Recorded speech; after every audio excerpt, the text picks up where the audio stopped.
ክርስቶስ ወደ ሰማይ ከማረጉ በፊት የሰጠው ትእዛዝ እንግዲህ ሂዱና አሕዛብን ሁሉ በአብ በወልድና በመንፈስ ቅዱስ ስም እያጠመቃችኋቸው ያዘዟችሁንም ሁሉ እንዲጠብቁ እያስተማሯችኋቸው ደቀ መዛሙርት ያድርጓቸው።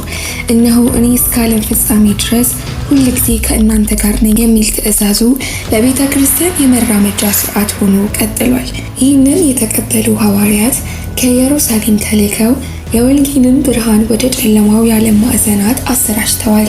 ሐዋርያ የሚለው ቃል የተላከ ማለት ሲሆን ስማቸውም ተልኳቸውን የሚገልጽ ማዕረግ ሆኖ አገልግሏል። ኢየሱስ ካረገ በኋላ የመጀመሪያዎቹን 10 ዓመታት በተሰጣቸው ተልእኮ መሰረት በአህጉራት መካከል ተዘዋወሩ። በዚህም በተቀበሉት ተስፋ ከይሁዳ እስከ ሰማርያ፣ ከትንሿ እስያ እስከ ግሪክ፣ ከሮማ ግዛት እስከ ታላላቅ ከተማዎች አውራጃዎች ድረስ ክርስትና በማይቆም ኃይል መስፋፋት ጀመረ። የአማኞቹን ቁጥር እየጨመረ ሲሄድ ክርስቲያን ማህበረሰቦች በከተሞችና በመንደሮች ይሰበሰቡ ጀመር። በዚህም በመንፈሳዊ ቁጥጥር የሚመራ መሪ አስፈላጊ ሆኖ ተገኘ። ይህንን ተከትሎ የጥንቷ ቤተ ክርስቲያን የአመራር ዘይቤዎችን ማዳበር ጀመረች። ይህንን እንዲመሩ የተሾሙት የክርስቶስ መንጋ ተቆጣጣሪ መሪዎች ጳጳሳት በመባል ይታወቁ ጀመር። በዚህም የአካባቢ ጉባኤዎች በጳጳሳት ይጠበቁና ይመሩ ጀመር። ለጳጳሳቱም የተሰጣቸው አደራ አማኞችን ማስተማር፣ ደቀ መዛሙርት ማድረግ፣ በክርስቶስ ያመኑትን ማጥመቅ፣ የቅዱስ ቁርባን ስርዓቶችን ማስተዳደር፣ ምዕመናንን መምራትና የወንጌል ንጽህናን የመጠበቅ ኃላፊነት ነበር። እንደ አንጾኪያ፣ ኤፌሶን፣ ሮም እና እስክንድሪያ ያሉ ትልልቅ ከተማዎች ላይ ክርስትና በፍጥነት ተሰራጭቶ ስለነበር በእነዚህ ታላላቅ የከተማ ማዕከላት ውስጥ አንድ ጳጳስ ብዙውን ጊዜ የአካባቢውን ጉባኤ ብቻ ሳይሆን አብያተ ክርስቲያናትንም በበላይነት ይመራ ጀመር። በዚህም ጳጳሳት የማይተካከል ኃላፊነትና ዝናን አተረፉ። በመጨረሻም በ607 ዓ.ም የሮም ጳጳስ የነበረው ቦኒፌስ ሳልሳዊ ርዕሰ ሊቃነ ጳጳስ የሚለውን ማዕረግ የተቀበሉት የመጀመሪያ ሆኑ። እንግዲህ ከጊዜ በኋላ በመጀመሪያው 100 ክፍለ ዘመን በስደትና በመከራ የተጀመረው ክርስትና ከ12ኛው ክፍለ ዘመን አንስቶ ወደ ሰፊና አስፈሪ ተቋምነት እየተቀየረ በአውሮፓ ውስጥ ከፍተኛ የበላይነት ስልጣን ከነበራቸው ተቋማት መካከል አንዱ ሆነ። በዚህም ቤተ ክርስቲያን መንፈሳዊ ባለስልጣን ብቻ ሳትሆን የንጉሠ ነገሥታትን ስልጣን የሚበልጥ ኃይለኛ ኃይል የነበራት ነበረች። የካቶሊክ ቤተ ክርስቲያን በምዕራቡ ሕዝበ ክርስትና ላይ የበላይነት የነበራት ሲሆን የሕዝቡን መንፈሳዊውን ሆነ ማህበራዊ ሕይወት ሙሉ በሙሉ በሚባል ደረጃ በመቆጣጠር የበላይነቷን ታንጸባርቅ ነበር። በቤተ ክርስቲያን ታሪክ ለመጀመሪያ ጊዜ ካቶሊክ የሚለውን ቅጽል ለቤተ ክርስቲያን ተሰጥቶ የምናገኘው በ110 ዓመተ ምህረት ገደማ በቅዱስ ኢግናጢዮስ አንጾኪያ ጽሑፍ ውስጥ ነው። በአንደኛው 100 ክፍለ ዘመን ቤተ ክርስቲያን በጥንታዊው ዓለም በኃያልነት ተንሰራፍቶ በነበረው የሮማ ግዛት ሙሉ በሙሉ ተሰራጭታ ትገኝ ስለነበር ካቶሊክ የሚል ስያሜ በዚያን ዘመን አገኘች። ካቶሊክ የሚለው ስም ሁነኛ ትርጉሙ ጠቅላላ፣ ሁላዊነት፣ ሁሉን አቀፍ የሚል ጽንሰ ሐሳብ የሚያስተላልፍ ሲሆን መሰረቱን ከግሪክ ካቶሊኮስ የሚል ቃል የተወረሰ ነው። በ14ኛው ክፍለ ዘመን የሮም የፖለቲካና የኢኮኖሚ ጥንካሬ እየፈራረሰ ሲመጣ ሮም ባለመረጋጋት በተቀናቃኝ የፖለቲካ ቡድኖች፣ በረብሻዎች፣ ሁከት፣ ትርምስና ጥቃቶችን ትሞላ ጀመር። ይህንን ውጥረት ተከትሎ ክሌሜንት አምስተኛ በ1305 ከተመረጠ በኋላ ሊቃነ ጳጳሳት ከፈረንሳይ ንጉሳዊ አገዛዝ ጋር ጥብቅ ግንኙነት ስለነበራቸው በሮም ከመኖር ይልቅ በፈረንሳይ ጥላ የጳጳሱን መቀመጫ ወደ አቭኒዮን ደቡብ ፈረንሳይ ወደምትገኝ ከተማ አዛወሩ። ርዕሰ ሊቃነ ጳጳሳቱ የጳጳሳቱ ቤተ መንግስት ለመገንባት ገንዘብ ይሰበስቡ ጀመር። ከመላው አውሮፓ ገንዘብ ሲፈስ ከሚፈሰውም ሀብት ጋር ሙስና መንሰራፋቱን ይጀምራል። የጳጳሱ ስርዓት በአቭኒዮን እንደተቀመጠ ምቹና የተደራጀ የቅንጦት አስተዳደር ማዕከል ሆነ። በአቭኒዮን የነበሩት ሊቃነ ጳጳሳት ቤተ ክርስቲያንን በመንፈሳዊነት ከመምራት ይልቅ በንጉሳዊ ፖለቲካና በዓለማዊ ጉዳዮች ውስጥ የበለጠ ተሳትፎ በማድረግ በፈረንሳይ መኳንን ተከበው የቅንጦት ኑሮ እየኖሩ ቤተ መንግስታቸውን በአድሏዊነት፣ በዘመደ አዝማድ፣ በወገናዊነትና በስነ ምግባር ብልሹነት፣ በሞራል ውድቀት ይሞላ ጀመር። አንዳንድ ሊቃነ ጳጳሳትም መንፈሳዊ ጥሪያቸውን በሚጻረር መልኩ ከዕቁባቶች ጋር ሕጋዊ ያልሆኑ ልጆችም እንደወለዱ ተተችተዋል። ጣሊያናዊ ገጣሚ ፔትራርክ ይህንን በመጽሐፍ ቅዱስ ውስጥ ከባቢሎን ምርኮ ጋር አነጻጽሮታል። እስራኤል የእግዚአብሔርን ሞገስ ባጣቸው ጊዜ ከቅድስት ከተማ ተወስደው በባዕድ አገዛዝ ስር እንደወደቁ ሁሉ ቤተ ክርስቲያኗ በአቪኞን ቆይታዋ ከእውነተኛዋ ቤቷ ርቃ በመንፈሳዊ ግዞት እንደምትኖር ምርኮኛ ናት በማለት ይህንን ጊዜ የባቢሎን የቤተ ክርስቲያን ምርኮ ብሎ ጠርቶታል። የሊቃነ ጳጳሱ መቀመጫ በአቪኞን ለ70 ዓመታት ያህል ከቆየ በኋላ ወደ ሮም እንዲመለስ ጥሪ ድምጾች መነሳት ጀመሩ። ሁለት ያልተለመዱ ሴቶች የስዊድን ቅድስት ብሩጌቲ እና የስፔን ቅድስት ካትሪን የጳጳሱ መቀመጫ በፈረንሳይ መቆየት መንፈሳዊ አደጋ መሆኑን ለሊቃነ ጳጳሳቱ አስጠነቀቁ። ካትሪንም ርዕሰ ሊቃነ ጳጳሳቱ ለቤተ ክርስቲያናዊቱ ፈውስ ወደ ሮም መመለስ እንዳለባቸው አጥብቃ ተናገረች። በዚህም ርዕሰ ሊቃነ ጳጳስ ግርጎሪን የሊቃነ ጳጳሱን መቀመጫ ወደ ሮም የማይመልስ ከሆነ የስልጣን ጊዜው አጭር እንደሚሆን አስጠነቀቀችው። ስለዚህ ግርጎሪ 11ኛ በመጨረሻ በ1377 የጳጳሱን ስልጣን ወደ ሮም ይመልሰዋል። ምንም እንኳን ብዙዎች ወደ ቀድሞ አንድነት እንደሚመለስ ተስፋ አድርገው የነበር ቢሆንም ነገር ግን በምትኩ ሁኔታው የበለጠ ተባባሰ። ግርጎሪ 11ኛ የጳጳሱን መቀመጫ ወደ ሮም ከመለሰ በኋላ ብዙም ሳይቆይ ሞተ። ግርጎሪም እንደሞተ ትርምስ ተነሳ። ሮም የጣሊያን ሊቃነ ጳጳስ ስትደግፍ፣ ፈረንሳይ ደግሞ የፈረንሳይ ሊቃነ ጳጳስ ፈለገች። በዚህም በቁጣ የተሞሉ የሮማውያን ሕዝብ ኮንክላቭን ከበቡት። ካርዲናሎቹ ኡርባን 6ኛ የተባለውን ጣሊያናዊ መረጡ። ነገር ግን የፈረንሳይ ካርዲናሎች ድምፃቸውን በግዳጅ እንደሰጡና የኡርባንን ምርጫ ፍትሐዊ እንዳልሆነ ተናግረው ከሮምም በፍርሃት ሸሽተው በአቪኞን ሁለተኛ የጳጳስ ፍርድ ቤት የመሰረተውን ሌላ ርዕሰ ሊቃነ ጳጳስ ክሊሜንት 7ኛን መረጡ። ይህም በመካከለኛው ዘመን በቤተ ክርስቲያን ታሪክ ካሉት እጅግ አስከፊ ቀውሶች አንዱ የሆነው ግሬት ስኪዝም ኦፍ ዘ ዌስት በቤተ ክርስቲያን ከባድ ክፍፍል የታየበት ነበር። ለአራት አስርተ ዓመታትም ሁለት ተቀናቃኝ ሊቃነ ጳጳሳት አንዱ በሮም ሲሆን ሌላኛው ደግሞ በአቪኞን ነበር።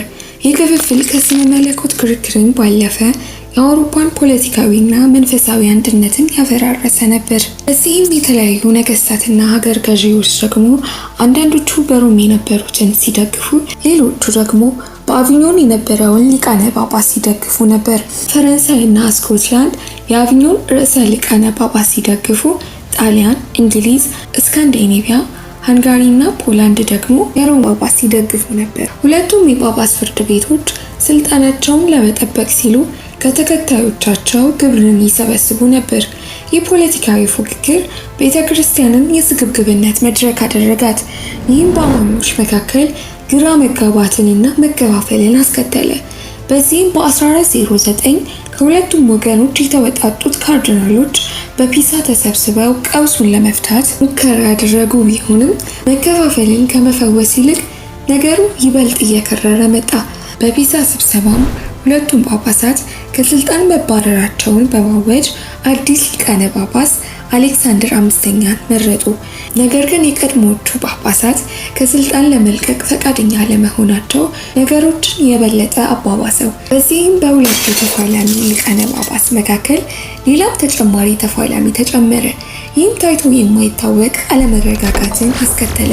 በዚህም ጳጳሳቱ ተጨማሪ ገቢ ለማግኘት በቤተ ክርስቲያን የፕሩጋተሪና የኢንዲልጀንት ትኬት ሽያጭ በይፋ ጀመሩ። የፕሩጋተሪ ሀሳብ ከ12ኛው እስከ 13ኛው ክፍለ ዘመን የዳበረ ሲሆን በመካከለኛው ዘመን ቤተ ክርስቲያን በይፋ ታስተምር ነበር። ፕሩጋቶሪ በክርስቶስ የሚያምን አንድ ሰው ከሞተ በኋላ ወደ ሰማይ በቀጥታ ለመግባት ገና ንጹሕ አይደለም ተብሎ ስለሚታሰብ ነፍሳት ወደ ሰማይ ከመግባታቸው በፊት በእግዚአብሔር ምሕረት በጊዜያዊነት የሚነጹ ቦታ እንደሆነ ይታመን ነበር።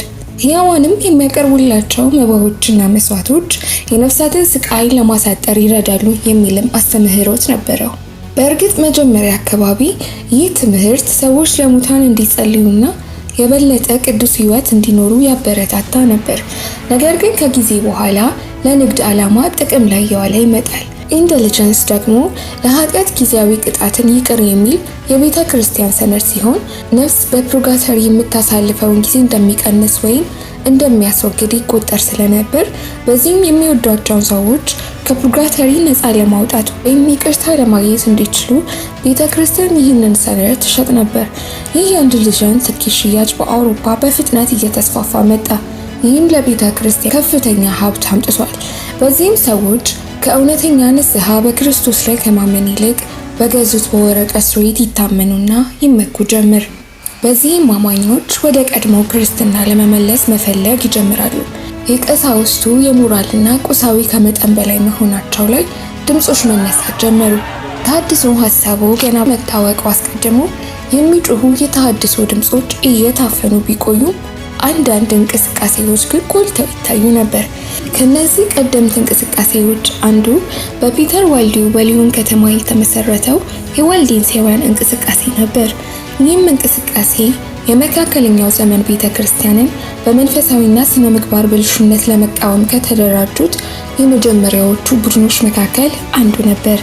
ዋና ተቋማቸውም የቀሳውስቱ ትክክለኛ ያልሆነ ሀብት፣ በቤተ ክርስቲያን መካከል የሚደረግ ሙስናና በቅዱሳት መጽሐፍት ያልተደገፉ እንደ ፑርጋቶሪና የኢንዲሊጀንት ትኬት ሽያጭ አስተምህሮት፣ የሊቃነ ጳጳሳት ስልጣን ተዋረድ እና በቅዱስ ቁርባን ዙሪያ ደግሞ ትራንስብስታንሺዬሽን የመሳሰሉትን በመቃወም ነበር። በዚህም ቀሳውስቱ በሃይማኖት ተከታዮች የሚነሱትን የሞራልና አስተምህሮ ጥያቄዎችን ከመመለስ ይልቅ በማስፈራራትና በዛቻ በማሳደድ ዝም ለማሰኘት ይጥራሉ። የቤተ ክርስቲያንን ስልጣን የሚጠራጠሩት በምንፍቅና ተረግመው በሊቃነ ጳጳሳት ተፈርጀው ግፍና ቅጣት ይፈጸምባቸው ነበር። ስለ ተሐድሶ ስናነሳ 16ኛው ክፍለ ዘመን ተሐድሶን አቀጣጥለው የነበሩት እነ ማርቲን ሉተር፣ ጆን ካልቪን ሀሳባችን ላይ ቀድመው ይመጣሉ።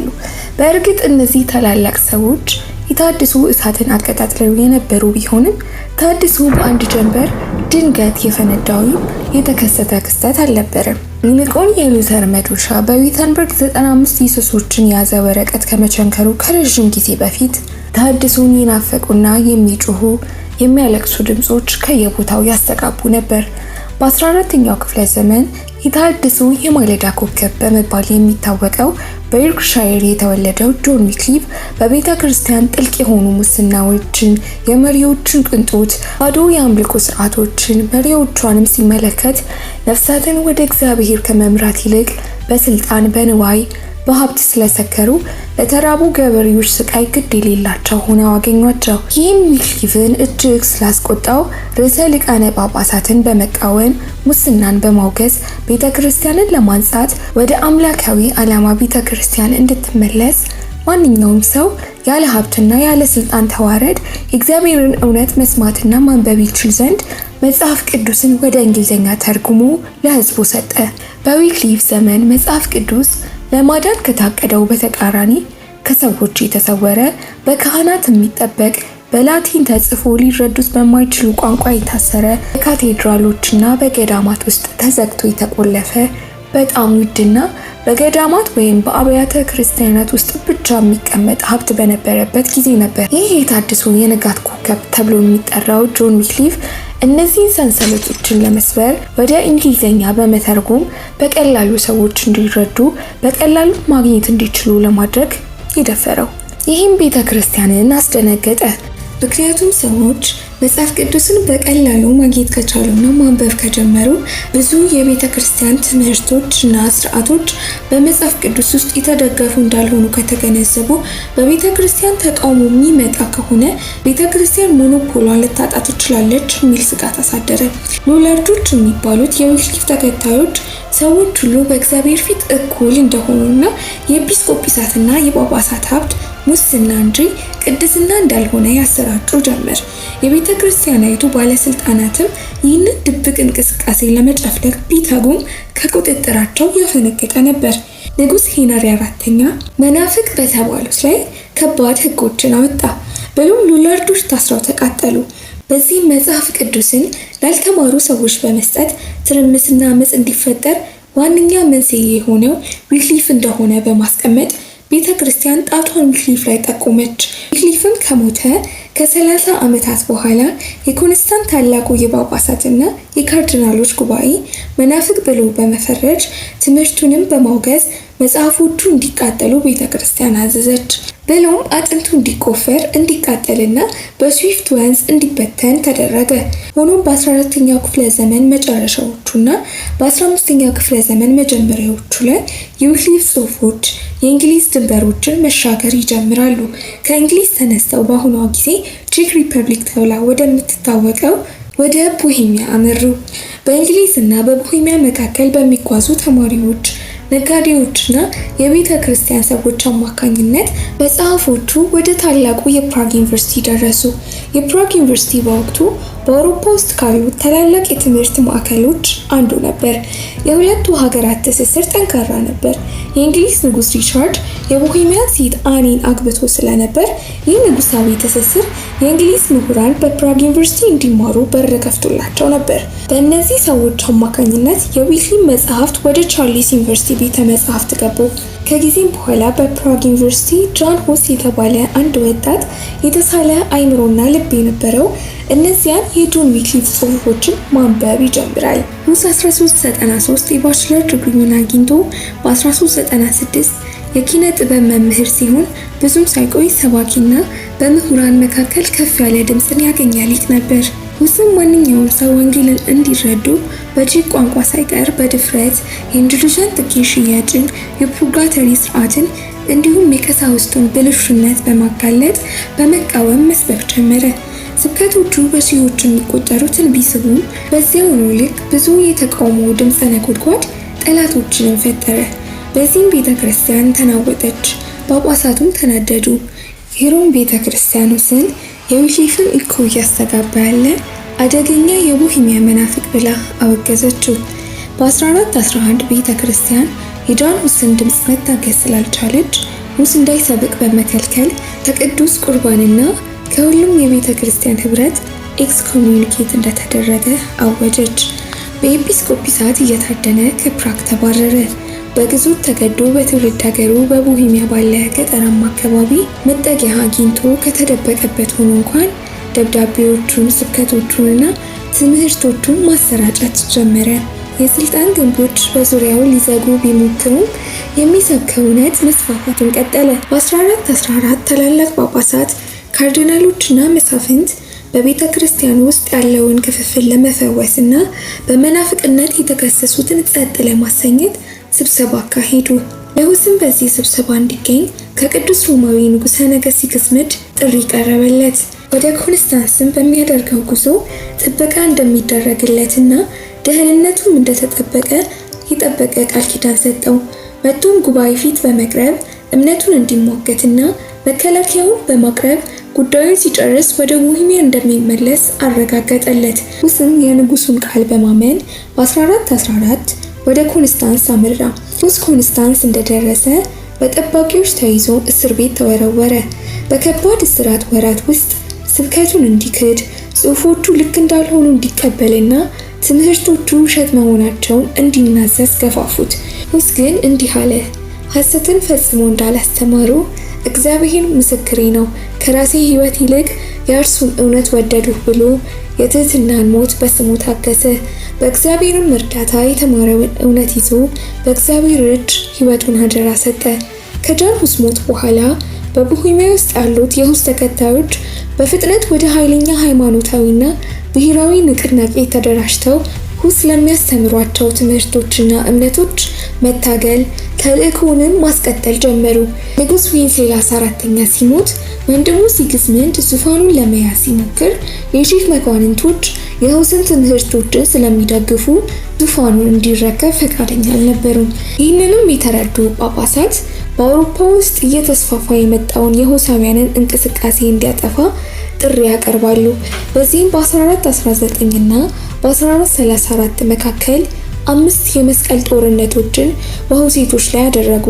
ነገር ግን ሁሴቶች በታላቅ እምነትና ጀግንነት ተዋግተው በየጊዜው በማሸነፍ መሬታቸውን ከከፍተኛ ኃይሎች በብቃት ተከላከሉ።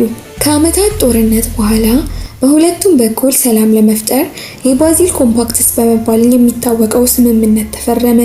ይህ ስምምነት መካከለኛው ሁሳውያን ወይም ኡትራክቲስቶች በመባል የሚታወቁት ሪፎርምድ ቼክ ናሽናል ቸርች እንዲመሰርቱ አስችሏቸዋል።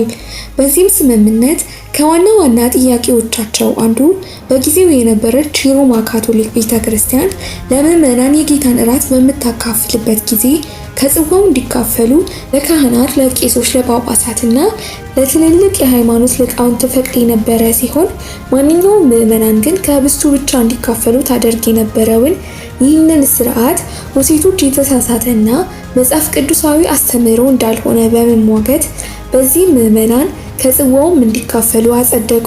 ሆኖም ታቦራውያን የተባሉት የንቅናቄው አክራሪ ክንፍ ይህንን ስምምነት ብቻ ለመቀበል ፈቃደኛ አልሆኑም።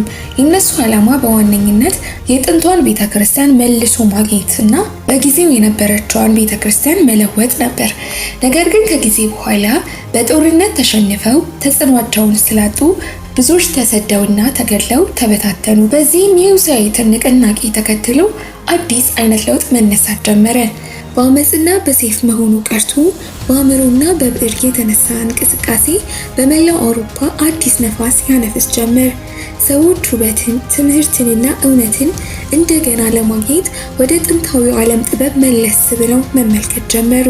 ይህም መነቃቃት ሬኔሳንስ በመባል የሚታወቅ ሲሆን ትርጉሙም ዳግም መወለድ ማለት ነው።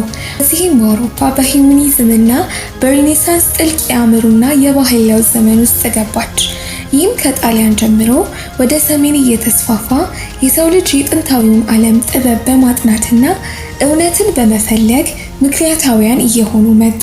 የጣሊያን ሂዩማኒስቶች በአብዛኛው በስነ ጥበብ፣ በስነ ጽሑፍና በዓለማዊ ጉዳዮች ላይ ሲያተኩሩ፣ ሰሜናዊ ሂዩማኒስቶች ደግሞ ወደ ላቀ ነገር፣ እምነታዊና ሃይማኖታዊ ወደ ሆነው ነገር ትኩረታቸውን አዞሩ።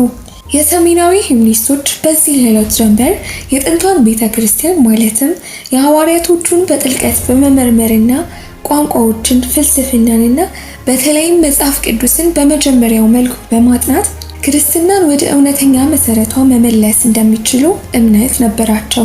ከነዚህ መካከል አንዱ ኤራስመስ ኦፍ ሮተርዳም የተባለ አንዱ ሲሆን ህልሙም የቤተ ክርስቲያን ታሪክ በመማርና በመረዳት ወደ እውነተኛዋ ብርሃን መመለስ ነበር።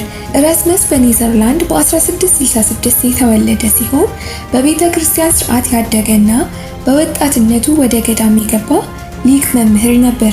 ኤራስመስን በ16ኛው ክፍለ ዘመን በቀሳውስቱ ዘንድ ከሚታየው ቅንጦትና ሙስና ጋር በእውር ከምትመራዋ ቤተ ክርስቲያን ይልቅ እግዚአብሔርን ቃል መሰረት አድርጋ የምትመራዋን የጥንቷን ቤተ ክርስቲያን ይናፍቅ ነበር፣ ለእውነትም ይራብ ነበር። በዚህም ሰዎች መጽሐፍ ቅዱስን በሚገባቸው ቋንቋ ለራሳቸው ማንበብ ከቻሉ እምነታቸው በሊቃውንትና በቀሳውስት ስልጣን ላይ ብቻ ሳይሆን በእግዚአብሔር ቃል ላይ የተመሰረተ እንደሚሆን ያምን ነበር። ምክንያቱም ከ4ኛው ክፍለ ዘመን አንስቶ በላቲን ቮልጌት የተጻፈውን መጽሐፍ ቅዱስ ማንኛውም ተራ ሰው የማይረዱት ቋንቋ ስለነበር ኤራስመስ ቤተ ክርስቲያን ወደ እውነተኛዋ መልክ እንድትመለስ አዲስ ኪዳንን በመተርጎም ኃይለኛ የለውጥ ድምፅ ሆኖ ቆመ። ከእንግሊዝ እስከ ጣሊያን በመላው አውሮፓ በመጓዝ ጥንታዊ የእጅ ጽሑፎችን ሰብስቦ የሐዋርያትን ኦሪጂናል የግሪክ ጽሑፎችን በትኩረት ማጥናት ጀመረ። በመጨረሻም በ1516 ለዓመታት ያለ ድካም ስራ ከቆየ በኋላ ኖቭም ኢንስታተም ኦሚኒ በመባል የሚታወቀውን የግሪክ ላቲን አዲስ ኪዳን አሳተመ። ይህም በግሪክ ጽሑፎች ላይ የተመሰረተ አዲስና የበለጠ ትክክለኛ ትርጉም የያዘ የመጀመሪያው መደበኛ የአዲስ ኪዳን የመጽሐፍ ቅዱስ እትም ነበር። በጊዜውም የህትመት ማሽን የጀመረበት ጊዜ ስለነበር ይህ በእጅ ቀስ በቀስ ከመገልበጥ ይልቅ በመላው አውሮፓ በፍጥነት እንዲሰራጭ ትልቅ አስተዋጽኦ አበረከተ። በተመሳሳይ ጊዜ አውሮፓ በ15ኛው ክፍለ ዘመን መገባደጃ ላይ በለውጥ ጎዳና እየገሰገሰች ያለችበት ጊዜ ነበር። ሂዩማኒዝም በሰሜን አውሮፓ ስር መስደድ ጀመረ። በዚህም ንግድና ቀደምት ካፒታሊዝም እየተስፋፋ መጣ። ከተሞች እያደጉ ማንበብና መጻፍ መስፋፋት ጀመረ። ሀብታም ወይም በመካከለኛ ክላስ ስትራክቸር ያለ ሰው ብቻ ሳይሆን ድሆችና ገበሬዎችም ጭምር የማንበብንና የመጻፍን እድሎችን አገኙ። አዳዲስ ዩኒቨርሲቲዎችም ከፓሪስ እስከ ክራኪው በየቦታው ይቋቋሙ ጀመር። የሁማኒዝም ምሁሮችም የአዲስ ትውልድ አስተሳሰብና የታድሶ አራማጆችን መቅረጽ ጀመሩ። ማርቲን ሉተር የተወለደው በዚህ የለውጥ ቅስቀሳ ጊዜ በ1483 በጀርመን አይሰልበን ነበር። በመካከለኛ ደረጃ ከሚኖሩት ቤተሰብ የሆነው ሉተር ብሩህ አእምሮና ህልም የነበረው ነበር። አባቱ ሃንስ ሉተር በህብረተሰቡ ውስጥ ክቡርና የበለጸገ ስራ የሚወስደውን መንገድ ብሎ ያሰበውን የህግ ትምህርት እንዲያጠና ወደ ዩኒቨርሲቲ ላከው። በዩኒቨርሲቲም በነበረበት ጊዜ ሉተር ላቲን፣ ሎጂክ፣ ሂዩማኒዝምንና ክላሲክ ስነ ጽሑፎችን ተማረ። በ1505 ከትምህርት ቤት ወደ ቤት ሲመለስ ድንገተኛ የመብረቅ አደጋ የህይወቱን አቅጣጫ ቀየረው። ሉተር በፍርሃት በመዋጡ እግዚአብሔር ከዚህ አደጋ ቢያድነው በነፍሱ እንደሚሆን ቃል ገባ። እንደ ቃሉም እውነት ሆኖ የህግ ትምህርቱን ትቶ ወደ አውገስቲኒያ ገዳም ገባ። ይህም ለልጁ የተለየ የወደፊት ተስፋ ያደረገውን አባቱን በእጅጉ አሳዘነ። ሆኖም ሉተር ስለ መዳኑ እርግጠኝነት በእጅጉ ይጠራጠርና ይሰቃይ ስለነበር የገዳም ህይወት ሰላም አልሰጣለው። በካቶሊክ አስተምህሮ መሰረት አንድ ሰው ለመዳን እምነት ሊኖረው መልካም ስራዎችን ሊሰራና ኃጢአቶችን በመናዘዝ የተሟላ የንስሐ ተግባር ሊኖረው ይገባል የሚሉ ነበሩ። ሉተርም ራሱን ወደ እነዚህ ልምዶች ጣለ። በጾም በመጸለይና በመናዘዝ ነፍሱን ያማጥን ጀመር። ነገር ግን እነዚህ ተግባራት ሁሉ የመዳኑን እርግጠኝነት ፈጽመው ሊያሳርፉት አልቻሉም። ይህም ከጊዜ ወደ ጊዜ ተስፋ ያስቆርጠው ጀመር። በዚህም መካከል የእርሱ የበላይ የሆነው ጆሃን ቮን ስታውትስ ስቃዩን አይቶ በቀስታ ወደ ወንጌል ልብ መራው። መዳን የሚመጣው በክርስቶስ ጸጋ በእምነት ብቻ እንጂ ሰው በራሱ ጥረት የሚያገኘው እንዳልሆነም አስረዳው። ይህም ግንዛቤ ሉተርን ከተስፋ መቁረጥ አንስቶ በመንፈሳዊ ግልጽነት ጎዳና ይመራው ጀመር። ብዙ ሳይቆይ ሉተር በአውግስቲኒያ ትእዛዝ በምትተዳደረው አዲስ የዊተንበርግ ዩኒቨርሲቲ የተከበረ የሥነ መለኮት ፕሮፌሰር ሆነ። እዚያም የጳውሎስን ደብዳቤዎችን ማጥናት ማስተማር ጀመረ። በመጽሐፍ ቅዱስ ላይ ባደረገው ጥልቅ ጥናት በተለይም እንደ ሮማውያንና ገላትያን የጳውሎስ ደብዳቤዎች መዳን የሚገኘው በቤተ ክርስቲያናዊ የአምልኮ ወይም የኃጢአት ስርየት ስርዓት ሳይሆን በእምነት ብቻ እንደሆነ አሳምኖት ልቡን በእግዚአብሔር ቃል ላይ ሲደገፍ ነፍሱን ማረፍ ጀመረች። እዚያም በእምነት በክርስቶስ ስለ ጽድቅ ያለውን ግንዛቤ አዳበረ። ሉተር በጳውሎስ መልእክቶቹ ላይ ባደረገው ጥናት መሰረት ምንም አይነት የሰው ጥረት ወይም ነፃ ፈቃድ መዳንን ሊያስገኝ እንደማይችልና የእግዚአብሔር ነፃ ስጦታ እንደሆነ፣ እነዚህ ከሰው ልጆች የሚሆኑ መልካም ስራዎች መዳንን የሚያስገኙ ሳይሆኑ ነገር ግን በክርስቶስ የተለወጠ ልብ የሚያፈራቸው ፍሬዎች እንደሆኑ ሲረዳ በእግዚአብሔር ቃል ስለ መዳኑ በእርግጠኝነት ተሞላ። ስለ ጸጋና ስለ ፕሪደስቲኔሽን ወይም ስለ ቅድመ ውሳኔ ተመሳሳይ ውይይቶች በአንዳንድ በዘመኑ በነበሩ የሃይማኖት ሊቃውንት ዘንድ ተሰራጭቶ ስለነበር መጀመሪያ ላይ የሉተር ሀሳቦች ብዙ ግርግርን አላስከተሉም ነበር። በ14ኛው ክፍለ ዘመን መጀመሪያዎቹ ላይ እንደ ሊዮ ኤክስ ባሉ ጳጳሳት ዘመን የኢንዱሊጀንስ ትኬት ሽያጭ ለቤተ ክርስቲያን ከፍተኛ ሀብት እያስገኘ ያለ ኃይለኛ መሳሪያ ይሆን ጀመር። በ1517 የማግደበርግ ሊቃነ ጳጳስ የነበሩ ብራንድበርግ አልበርክት በተጨማሪ የሜንዝ ሊቃነ ጳጳስ ለመሆን ፈለጉ። ምክንያቱም እጅግ ኃይለኛና በገንዘብ አቅም ያለው ቦታ ነበር። ታዲያ ይህንን ቦታ ለማግኘት ለሮም ከፍተኛ ጉቦ መክፈል ነበረበት። ይህንን ለመክፈል አልበርክት ከታዋቂው የባንክ ቤተሰብ ፋገርስ ገንዘብ ተበደረ። አልበርክት ብድሩን መክፈል ባለመቻሉ እርዳታ ለማግኘት ወደ ርዕሰ ሊቃነ ጳጳስ ሊዮ ኤክስ ዞረ። በዚያን ጊዜ በሮም የሚገኘውን የቅዱስ ጴጥሮስ ባሲል ቤተ ክርስቲያን መልሶ ለመገንባት ገንዘብ ለማሰባሰብ በመላው ጀርመን ከፍተኛ የኢንዱሊጀንስ ሽያጭ ሀሳብ ቀረበ። ዮሐን ቴትዘል የተባለ የዶሚኒካን ቄስ በጀርመን ከተሞች ውስጥ እየተዟዟረ የኢንዱሊጀንስ ትኬት ሽያጭ በስፋት ያሰራጭ ነበር። ይህም የመልካም ስራዎችን አስፈላጊነት ሊተካ የሚችል አቋራጭ መንገድ ተደርጎ ይታመን ስለነበር በብዙሃኑ ዘንድ ተቀባይነት አገኘ። በዚህም ከሚሰበሰበው ገንዘብ ግማሹ የቅዱስ ጴጥሮስን ቤተ ክርስቲያን መልሶ ለመገንባት ወደ ሮም ሲሄድ፣ ግማሹ ደግሞ ዕዳውን ለመክፈል ወደ አልበርኪት ይሄዳል። ለሉተር ይህ የተሳሳተ ግንዛቤ ብቻ አልነበረም፣ የእውነተኛ ወንጌል ጥልቅ ብልሹነትም ነበር። መጽሐፍ ቅዱስ በክርስቶስ በተደረገ መስዋዕትነት ይቅርታ ነፃ የእግዚአብሔር ስጦታ እንደሆነ በግልጽ እያወጀ ሰዎች ይቅርታን እየገዙ ሲታለሉ ሳይ ሉተር እርምጃ ለመውሰድ ወሰነ። በዚህም ሉተር በኦክቶበር 31 1517 እንደ መደበኛ የክርክር ግብዣ ቤተ ክርስቲያኗ ቁስሏን ለይታ ወደ ቅዱስ ቃሉ ንጽሕና እንድትመለስ በዊተንበርግ በሚገኘው የቤተ መንግስት ቤተ ክርስቲያን የአካዳሚ ክርክር የህዝብ ማስታወቂያ ሰሌዳ ሆኖ የሚያገለግል በር ላይ 95 ኢየሱሶችን ቸነከረ። በዚያ ቀን ያደረገው ተግባር ያልተለመደ ድርጊት ወይም አዲስ ነገር አልነበረም። ቲሰሶችን የለጠፈበት በር ለአካዳሚክ ውይይቶች፣ ለክርክርና ለዩኒቨርሲቲ ማስታወቂያዎች እንደ ሕዝብ ማስታወቂያ ሰሌዳ ሆኖ ያገለግል የነበረ ሲሆን ምሁራን በየጊዜው ሰነዶችን እዚያ ይለጥፉ ነበር። ስለዚህ ዓላማው አካዳሚክ ውይይቶችን ለማድረግ የታሰበና በዘመኑ የነበሩትን ምሁራንን እየጠራ የተማሩትን ክርክር እየጋበዘ ቤተክርስቲያኗ ከውስጥ ራሷን እንድትፈውስ የተፈለገ ስለነበር ቲሰሶቹም የተጻፉት ተራው ሕዝብ በቀላሉ ሊረዱት በሚችሉ ቋንቋ በጀርመንኛ ሳይሆን በላቲን የሃይማኖት ሊቃውንት፣ ቀሳውስትና የዩኒቨርሲቲ ምሁራን ሊረዱት በሚችሉ ቋንቋ ታስቦ የተደረገ ነበር።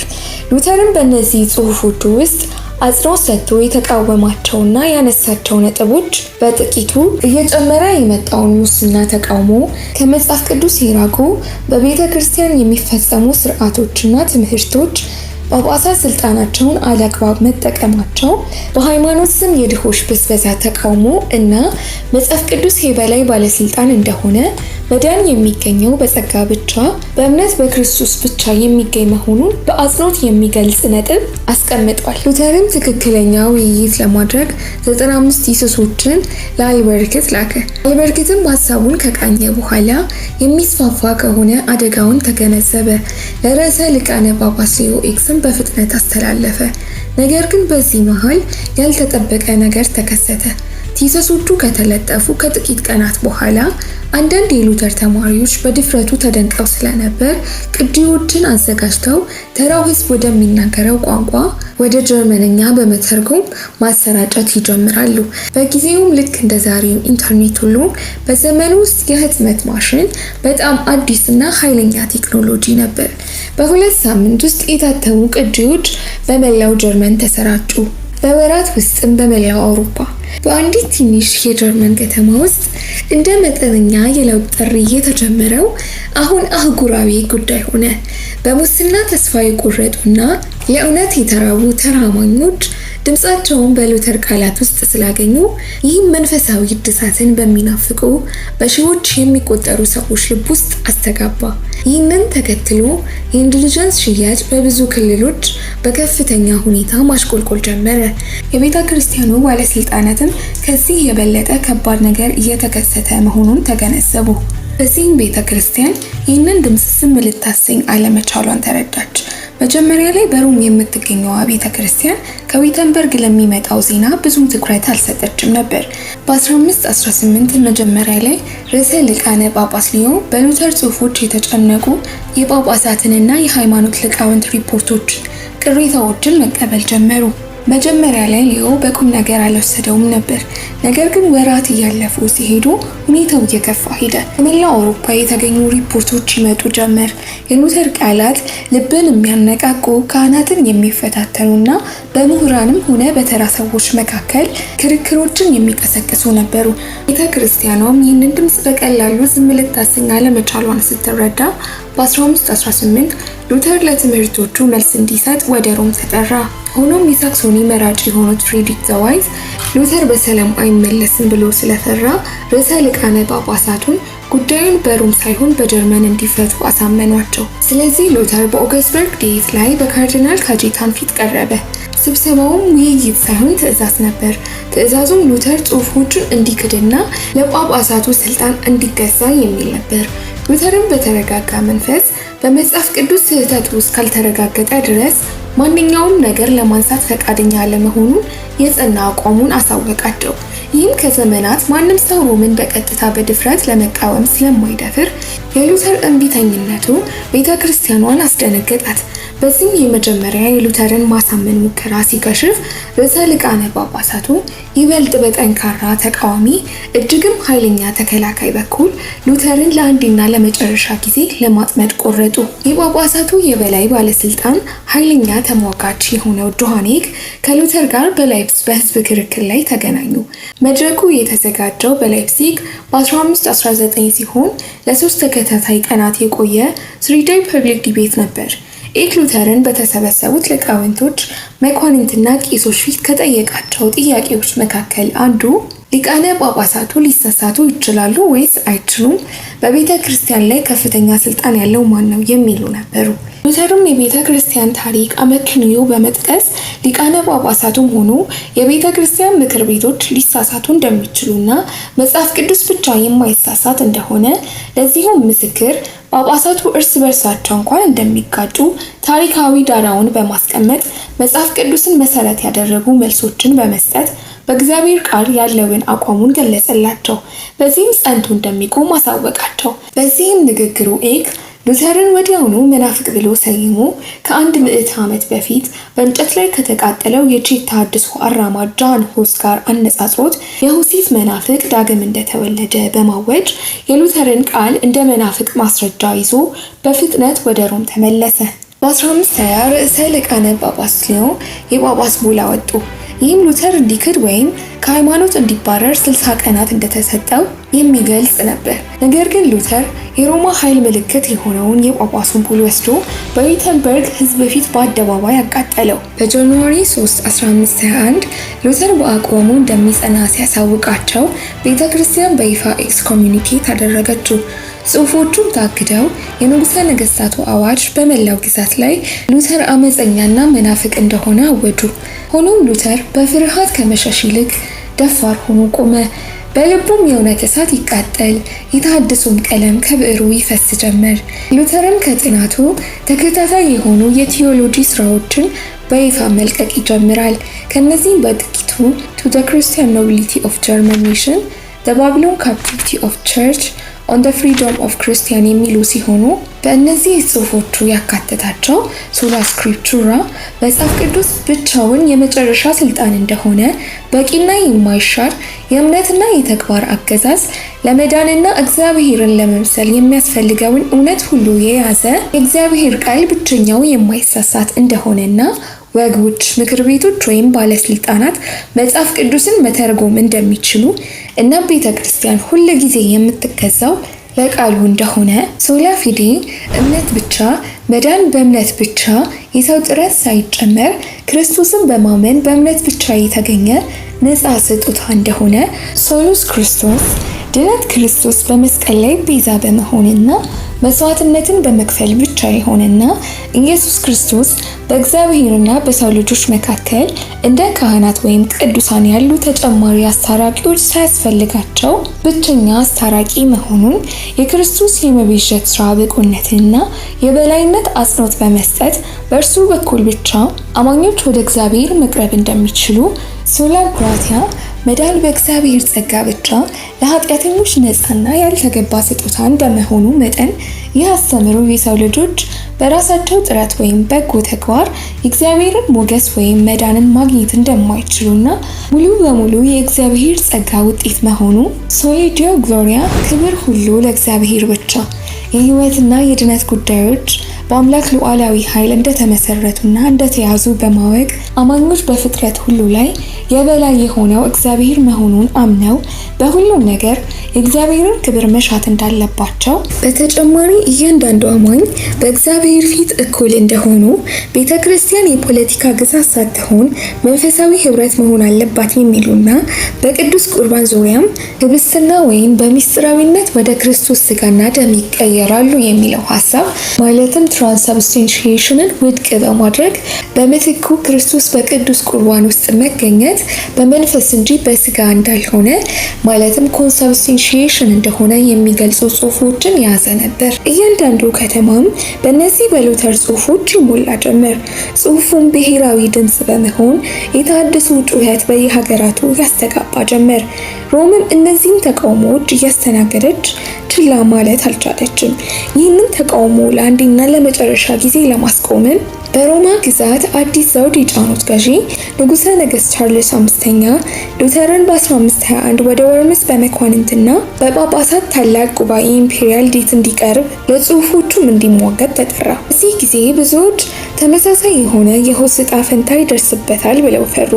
ግን ቻርልስ ወደ ወርምስ በሚያደርገው ጉዞ ላይ ጥበቃውን የሚያረጋግጥ የደህንነት ምግባር ደብዳቤ ለሉተር ሰጠው። ከደህንነት ቃሉ በተጨማሪም ተሰርቶ የተቃጠለውን የሁሰን እጣ ፈንታ እንደማይጋራ ተረጋግጦለት ከሁስ በተለየ መልኩ ፍትሐዊ ችሎት ከማግኘቱ በፊት ለእምነቱ እንዳይያዝ ወይም እንዳይገደል ለማድረግ የንጉሠ ነገሥት ጥበቃ ተሰጠው። የሆርምስ አዳራሽ ውስጥ ቻርልስ አምስተኛ በዙሪያው ጳጳሳት፣ ካርዲናሎችና መኳንንት የዘመኑ ታላላቅ ሰዎች ቆመው ነበር። የሮማ ስለታም ምላስ ያለው ጠንካራ ተከላካይ የሆነው ጆሃኔክ የሉተርን መጽሐፍ ክምር እንደ ክህደት ዋንጫዎች አድርጎ ይዞ ገጠመው።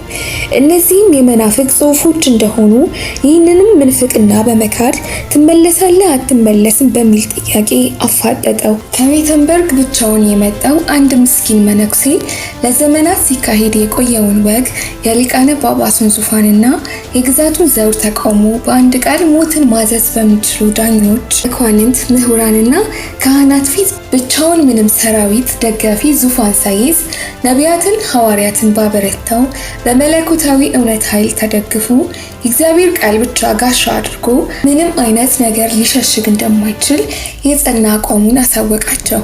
እንደዚህም አለ፣ ሕሊናዬ በቅዱሳት መጻሕፍትና በተገቢ አመክንዮ ለእግዚአብሔር ቃል ተማርኳል።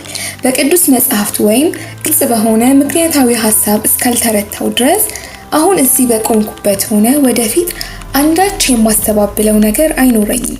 ከሕሊናዬ ጋር መቃረን አስተማማኝም ትክክልም አይደለምና ይኸው ቆሜያለሁ። ሌላ ላደርግ ዘንድ የሚቻለኝ የለም። ስለዚህ እግዚአብሔር ይርዳኝ የሚል ምላሽ ሰጣቸው። በዚያ አንድም ቢታ ሉተር እጣ ፈንታውን አተመ። የወርምስ ጉባኤ ሉተር በቤተ ክርስቲያንም ሆነ በንጉሠ ነገሥታት የተወገዘ አመፀኛና መናፍቅ እንደሆነ አወጀ። የተገባለትም የንጉሥ ቻርልስ ቃልም ለሁለት አጭር ቀናት ብቻ ነበር። ከወርምስ ሲወጣ ሊያድነው የሚችል ጠንካራ ሰራዊት፣ ሀብትና የሚያድነው በቂ ነገር ባይኖሩትም መንፈሱ ግን አልተናወጠም ነበር። የወርምስ አዋጅ መናፍቅና ወንጀለኛ ብሎ ስላወጀ ከዚያች ቅጽበት ጀምሮ ማንም ሰው ያለ ምንም ምክንያት ቢገለው እንኳን በሕግ እንደማይጠየቅ ሲያውቁ የቅርብ ወዳጆቹ እንዲደበቅ ቢለምኑትም ሉተር ግን ሕይወቱን ሙሉ በሙሉ በእግዚአብሔር እጅ ውስጥ ሳያቅማማ ጣለ። ሉተር በወርምስ በድፍረት ከተጋፈጠ በኋላ ወደ ዊተንበርግ ጉዞ ይጀምራል። በቱሪንጂያ ጨለማ ደኖች ውስጥ ሲጓዝ ሉተርን እንደ ጠለፋ በማስመሰል በኃይል ያዙት። ከዚያም በሌሊት ሽፋን ወሰዱት። የት እንደተወሰደ ማንም አያውቅም። ሉተር ከእይታ ጠፋ። መናፍቅ ሞቷል የሚል ወሬ ሲሰራጭ ሮም ተደሰተች።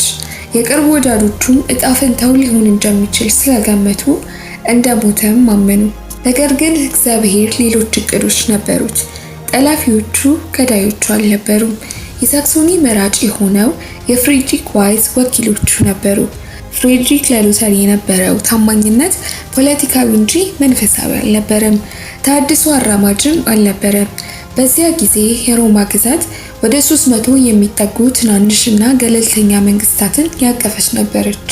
የቤተ ክርስቲያን ግብራቸውና ሀብታቸው በቀጥታ ወደ ጳጳሱ ግምጃ ቤት ወደ ሮም ይፈስ ስለነበር የጀርመን ሕዝብ በሮም እጅ ስር ሲያቃስት፣ በዚህ እርካታ ማጣት መካከል የሳክሶኒ መራጭ የሆነው ፍሬድሪክ ዋይዝ እድል ያያል። በሉተር ስነ መለኮት እውነተኛ አማኝ ባይሆንም ሉተር ለጳጳሳዊ ስልጣን መሟገቱ ንጉሠ ነገሥታቱን ሆነ ርዕሰ ሊቃነ ጳጳሳትን ሊያደክም እንደሚችልና የሳክሶኒን ነፃነት ሊያጠናክር እንደሚችል ይገነዘባል። የሮም ኃይል ከተደመሰሰ ፍሬድሪክ በራሱ ግዛት ውስጥ የቤተ ክርስቲያን ራስ ሊሆን ይችላል። ሀብቷንም ተጽዕኖዋንም ሊቆጣጠር ይችላል። ስለዚህ ሉተርን እንደ ተሐድሶ አራማጅ ብቻ ሳይሆን በጀርመን ፖለቲካ ታላቅ ጨዋታ ውስጥ እንደ ጠቃሚ መሳሪያ አድርጎ ይመለከተዋል። ፍሬድሪክ ሉተርን ከጠለፈው በኋላ በኢስናቺ ከተማ ከፍታ በሚገኘው በዋርትበርግ ካስል ይደብቀዋል። በይፋም የተሐድሶ አራማጅ ስለተባለው ሉተር ምንም እንደማያውቅ ይናገራል። እዚያም ሉተር ፈረሰኛ የሆነውን ጁንከር ዮርግ መስሎ በሕይወቱ ውስጥ እጅግ ጠቃሚ የሆነውን ጊዜ ይጀምራል። ሉተርም በሚስጥር ክፍሉ ውስጥ በጣም አስፈላጊ ስራዎች ከሆኑ አንዱን አዲስ ኪዳንን ወደ ጀርመንኛ መተርጎም ይጀምራል። በተጨማሪም ኑዛዜ በግል እግዚአብሔር መሆን እንዳለበት፣ የቅዱሳን አስታራቂነት መጽሐፍ ቅዱስን መሰረት ያላደረገ መሆኑን፣ ስዕለትና የገዳማዊ ሕይወት መለኮታዊ ሕጎች እንዳልሆኑ በአጽንኦት የሚገልጹ ጽሑፎቹ በመላው ጀርመን ይንሰራፋሉ። በዚህም ብዙ መነኮሳትና ቄሶች ገዳማትን ለቀው መውጣት ይጀምራሉ። ሉተር በዋርትበርግ ቤተ መንግስት ውስጥ ተደብቆ በነበረበት ጊዜ የቅርብ የሥራ ባልደረባው አንድሪያስ ካርልስታርት የታድሶ እንቅስቃሴ ማዕከል በሆነችው ዊተንበርግ የታድሶ እንቅስቃሴ እያጠናከረ ያለ ቢሆንም ብዙም ሳይቆይ የእግዚአብሔር ነቢያት ነን የሚሉ 3 እንግዳ ትምህርትን የሚያስተምሩ ሰዎች ከዚዊካዊ ከተማ ወጡ። እነዚህ አዲስ ቡድን ራእዮችን እናያለን፣ መገለጦችን እንናገራለን የሚሉና ስለ ዓለም ፍጻሜ ክርስቶስ መቼ እንደሚመለስ የተመረጡትን ጥቂቶችን እንደሚያስነሳና የሺህ ዓመት መንግስት በምድር ላይ እንደሚመሰርት እንዲህ ያለ አዲስ አስተምህሮት ይጀምራሉ። በተጨማሪም የህፃናት ጥምቀት ዋጋ ቢስ እንደሆነ፣ ከፍተኛ ስልጣን ያለው መጽሐፍ ቅዱስ ሳይሆን የመንፈስ ቅዱስ ውስጣዊ ድምፅ እንደሆነ እናም ለሁለተኛ ጊዜ ዳግም አጥማቂዎች ስለነበሩ አናባፕቲስቶች ተብለው ተጠሩ። የዚህም ዜና ወደ ዋርትበርግ ሲደርስ ሉተር ምን እየተከናወነ እንዳለ ሲሰማ እንቅስቃሴው ከቁጥጥር ውጪ መሆኑን ይገነዘባል። በፍጥነት እርምጃ ካልወሰደ የለውጥ ጥሪው በእውቀትና በአከራካሪነት እንደሚተካ አስተዋለ። በማርች 1522 በፍጥነት ወደ ዊተንበርግ ይጋልባል። የዊተንበርግ መድረክ እንደገና ይጠራዋል። ለ8 ተከታታይ ቀናትም እየተነሳ ያለውን አመጽ እየገሰጸ ተከታዮቹንም ከትርምስ ወደ እውነተኛው የእምነት ስራ ወደ ውስጣዊ ንስሐ እንዲመለሱና እየተነሳም ያለውን የምንፍቅና ትምህርት በማገዝ የረብሻ አውሎ ነፋሶች የነበሩት አከራካሪ ነቢያት ነን ባዮችም ተጋልጠው ከተማዋን ሸሹ። የሉተርም መንፈሳዊ ታድሶ ጥሪ በተቃራኒው ሌሎች ደግሞ መልእክቱን ለራሳቸው ምኞት ዓላማ በፍጥነት ሲያደርጉ እጅግ አሳዘነው። ከነዚህ መካከል በጀርመን ውስጥ ካሉት የፈረሰኛው የፊውዳል ዓለም ቅሪቶች የሆኑት የፈረሰኛው ክፍል ተጽዕኗቸው ሲፈርስ የተመለከቱት፣ በዚህም ያጡትን ኃይልና ክብር መልሰው ለማግኘት የፖለቲካ ዓላማቸውን በሉተር የታድሶ እንቅስቃሴ ውስጥ በመደበቅ ህዝቡን ያሳምጹ ጀመር። መሪያቸውም በጣም ደፋር ሰዎች ከሚባሉት አንዱ የሆነው ፍራንዝ ቮን ሲኪንገን ነበር። በ1522 ዓ.ም ንጉሥ ነገሥት ቻርልስ አምስተኛ በስፔን በነበሩበት ወቅት ሲኪንገን የፈረሰኞችን ቡድን አሰማርቶ የሉተርን አስተምህሮ እንደ መሳሪያነት በመጠቀም ሁሉም እኩል የሚሆኑበትን ማዕከላዊ መንግስት ለመፍጠር፣ የመሳፍንትን አገዛዝ ለማስወገድ ብሎም የቤተ ክርስቲያን ንብረቶችን የራሳቸው ለማድረግ የአመጽ ዕቅዳቸውን ያሳውቃሉ። በዚህም ፈረሰኞቹም የትሪን ሊቃነ ጳጳሳት ላይ ዘመቱ። ዘመቻው ግን ከአጭር ጊዜ በላይ የዘለቀ አልነበረም። ይህ ፊሊፕና ኤሌክተር ፓላቲን አመጹን ለማፍረስ ሊቃነ ጳጳሱን ስለረዱ የሲኪንገን ጦር በ5 ቀናት ውስጥ በከፍተኛ ኃይሎች ተከቦ ተደመሰሰ። እሱም በጦርነቱ ሲሞት ተከታዮቹም ተበተኑ። ሉተርም እነዚህን ክስተቶችን ሲሰማ እጅግ አዘነ። ፈረሰኞቹ የታድሶን ዓላማን ተገን በማድረግ እነዚህን አመጾችን መቀስቀሳቸውን በጥብቅ ተቃወመ። ሆኖም በዚያ ብቻ አላበቃም። የፈረሰኞች አመጽ የአመጽ መጀመሪያ ሆኖ ሌሎች ብጥብጦችም ይነሱ ጀመር። እነሱም በመቀጠል የገበሬዎች አመጽ ነበር። ገበሬዎች በጀርመን ማህበረሰብ ውስጥ ትልቁን ክፍል የያዙ ሲሆኑ በታድሶ እንቅስቃሴ የባርነት አገዛዝ እየደበዘዘ አንዳንዶቹ በነፃነትና በሀብት መጠነኛ ትርፍ እያገኙ ህይወታቸውም እየተሻሻለ ይመጣል። ነገር ግን መሳፍንቱ ቁጥጥራቸውን መልሰው ሲያጠናክሩ እነዚያ ትናንሽ ነፃነቶች እንደገና አደጋ ላይ ይወድቃሉ። በ1524 በደቡባዊ ጀርመን የተከሰተ ትንሽ ክስተት ሰደድ እሳት ያስነሳ ጀመር። ገበሬዎች በክብር እመቤታቸው የቀንድ አውጣ ቅርፊቶችን እንዲሰበስቡ ሲታዘዙ እምቢ በማለት ያም የጭቆና ጊዜ እንዳበቃ በድፍረት አወጁ። በዚህም አመጽ በስዋቢያ ላይ ፈነዳ። ገበሬዎችና የከተማዋ ነዋሪዎች ተባብረው የሜሚንግን ከተማ ተቆጣጠሩ። ወኪሎቻቸውም ጥያቄዎቻቸውን ለማሰማት ተሰበሰቡ። እዚያም ታዋቂውን 12ቱን አርቲክል ለፍትህና ለነፃነት የሚጠራ ጽሑፎችን ይፋ አደረጉ። ነገር ግን ብዙም ሳይቆይ ቁጣቸው ወደ አመጽ እየተለወጠ መዝረፍ፣ ማቃጠልና በሰሜን ከሚገኘው ቱሪንጂያ እስከ ደቡብ ወደሚገኘው ስዊዘርላንድ ትርምስ መስፋፋት ጀመረ። ቤተ መንግስቶችና ገዳማትን በእሳት ተቃጠሉ። ረብሸኞች ቤተ መቅደሶችንና ገዳማትን መበዝበዝ ጀመሩ። በእርግጥ እንደዚህ አይነት ተግባር በጀርመን ምንም አዲስ ነገር አልነበረም። ነገር ግን በዚህ ጊዜ የተለየ የሚያደርገው ርዕዮተ ዓለም ነበራቸው። እያንዳንዱ ሰው ቅዱስ መጽሐፍትን ማንበብ አለበት የሚለውን የሉተርን ቃል እንደሚታዘዙ ያምኑ ነበር። ራሳቸውንም እግዚአብሔር የመረጣቸው አዲስ እስራኤል እንደሆኑና ምድርን ለመውረስ የሚነሱ ሕዝቦች አድርገው ይመለከቱ ነበር። የማተሚያ ማሽን በጊዜው የአብዮት አራማጅ ዋና መሳሪያ ሆነ። በስመ ተሐድሶ ጥላ በክርስቶስ ስም ነፃነትን፣ እኩልነትን እና በቀልን የሚያውጁ በ10 ሺዎች የሚቆጠሩ በረራ ወረቀቶች ጀርመንን አጥለቀለቋት። የዚህም እንቅስቃሴ ዋና አራማጅ አንድ ወቅት ከዚዊካዊ ነቢያት ጋር ተባባሪ የነበረው ቶማስ ሙንትዘር ነበር። የዚህ አመፅ ዜና ሉተር ጋር ሲደርስ ልቡ ተሰበረ። የመንፈሳዊ ጥሪ ለአመፅና ስርዓት አልበኝነት ሰንደቅ ዓላማ ሲሆን እጅግ ተቆጣ። እነዚህ በወንጌል ልባቸው ሊሸነፍ የሚገባቸው ገበሬዎች በታለሉ ነፍሳት በሐሰት ነፃነትና በቁጣ ሰክረው ቅዱስ ቃላትን ወደ ጦር መሳሪያነት እያጣመሙ እውነት ነፃ ሆኖ ለማየት የናፈቀውን ምድር በደም አጥለቀለቁ። በዚህም ሉተር ከጥላቻ ሳይሆን ከልቡ በመነጨ አማጽያኑን በከባድ በረራ ወረቀቶች አወገዟቸው። ሁለቱንም ወገኖችን ሰላም ለመነ። ነገር ግን ማስጠንቀቂያዎቹን ችላ ሲሉ በጣም በመናደዱ ሁከትን ከጭቆና የበለጠ ክፉ ነገር እንደሆነ በማመን መኳንንቱ እንደ እብድ ውሾች ባሉ እንዲደቁ አሳሰቧቸው። በ1525 መጀመሪያ ላይ የስዋቢያ ሊግ የደቡብ ጀርመን ገዢዎች ጥምረት መንቀሳቀስ ጀመረ። በኤፕሪል 1525 ሊጉ በአውግስበርግ አቅራቢያ በሌይሃይም ላይ ግዙፍ የገበሬ ሰራዊትን አወደመ። በሚቀጥለው ወር በፍራንከን ሃውዘን ሌላ ኃይል አወደመ። ቶማስ ሙንትዘር ተይዞ ተገደለ። በየቦታው አመፁ ፈራርሶ ያልተደራጁና የተከፋፈሉ ገበሬዎች ኃይላቸውን አንድ ማድረግ ስላልቻሉ አቅማቸው ተዳከመ። ሽንፈቱም እጅግ አስከፊ ነበር። በግምት 100,000 የሚሆኑ ገበሬዎች ሞተው የማህበራዊ እኩልነት ህልም በደም ተጥለቀለቀ። በዚህም መሳፍንቱ ከመቼውም ጊዜ በበለጠ ጠንካራ ሆነው ቆሙ። ሉተርም ሰዎች ወንጌልን ለአመፅ እንደ ባንዲራ ሲይዙት የሆነውን የገበሬዎችን አመፅ ሲመለከት ተሐድሶ ከላይ መምጣት እንዳለበት በህጋዊ ባለስልጣናት መመራትና መጠበቅ እንዳለበት አምኖ ትኩረቱን ወደ መሳፍንቱ አዞረ። ከታላላቅ አጋሮቹ መካከል የሄስ ፊሊፕና የሳክሶኒ ጆን ተሐድሶን መቀበላቸው ትልቅ እድል ከፈተለት። ሉተርን እንደ ህገወጥ ሰውና መናፍቅ የፈረደበት የወርምስ አዋጅ ታገደ። በተጨማሪም እያንዳንዱ ገዢ የራሱን ግዛት እምነት የመምረጥ ነፃነት ተሰጠ። ይህም ትልቅ የለውጥ ነጥብ ነበር። ስለዚህ መኳንንት የቤተ ክርስቲያኖቻቸው ውጤታማ መሪዎች የመሆን እድልን አገኙ። በዚህም ሲዮስ ሪጎ ኢዮስ ሪሊጎ የሚል ጠንካራ መርህ ይቋቋማል።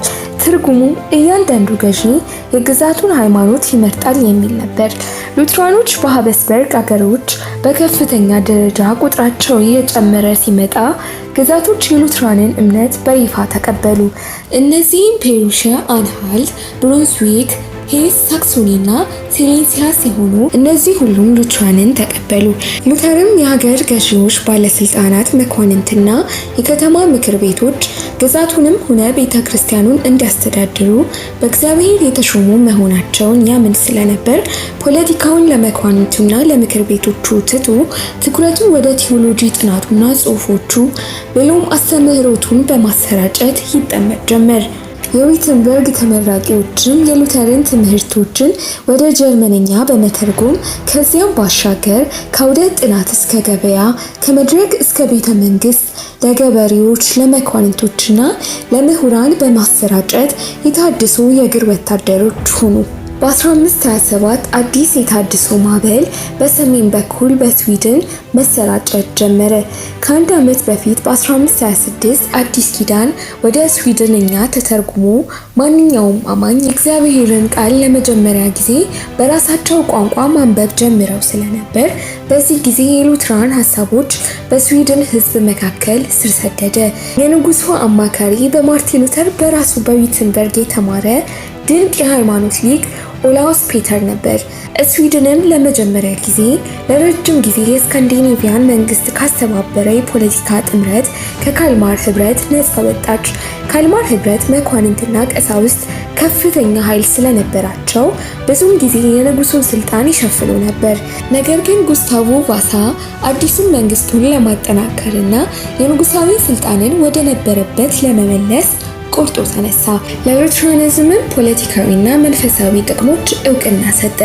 በ1527 የርስቶች ጉባኤ በሮም ቁጥጥር ስር በነበረችው የካቶሊክ ቤተክርስቲያን ጳጳሳት ቤተክርስቲያኑን እንዴት እንደሚመሩ፣ ጳጳሳቱ እነማን እንደሆኑና ምን አይነት ትምህርቶች እንደሚፈቀዱ ወሰነ።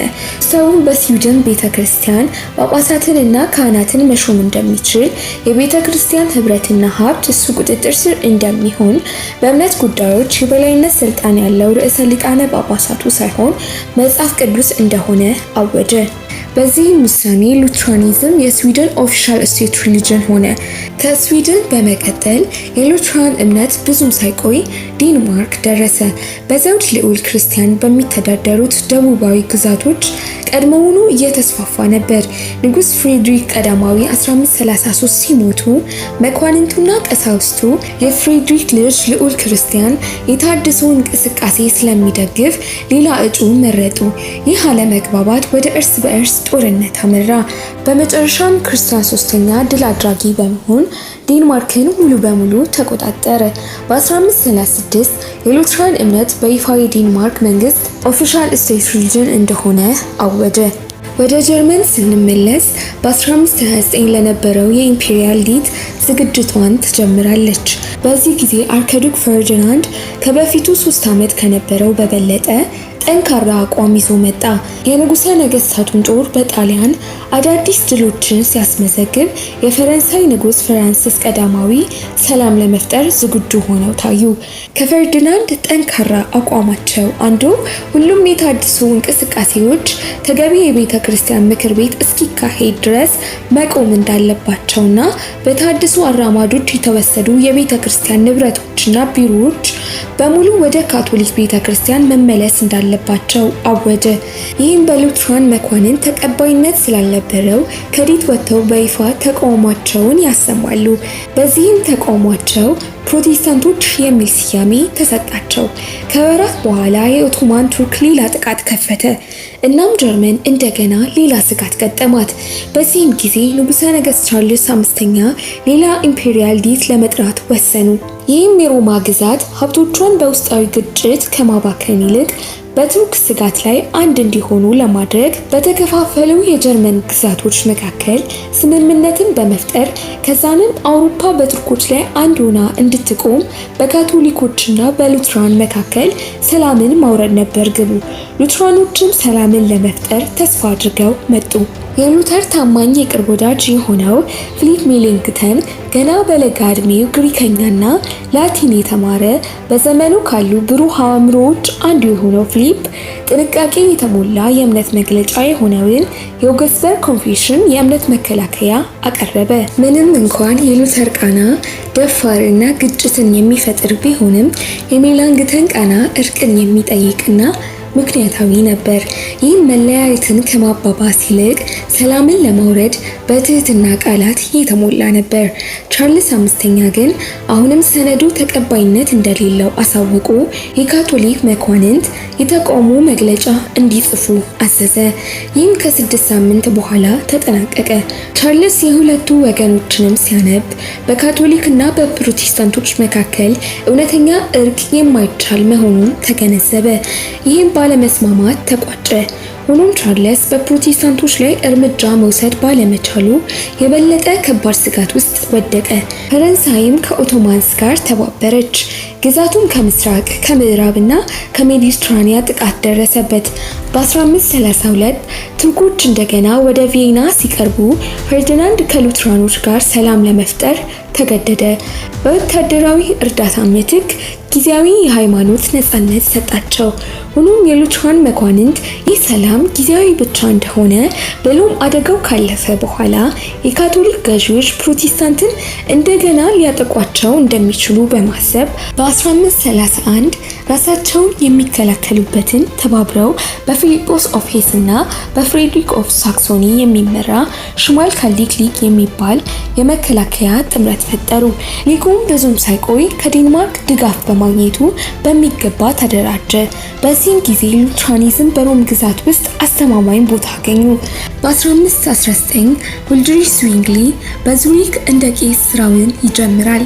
ከተማዋ ቀድሞውኑ ወደ ቤተ ክርስቲያን ታድሶ እያዘነበለች ስለነበር ዝዊንግሊ ለመምራት ትክክለኛ ሰው እንደሆነ አየች።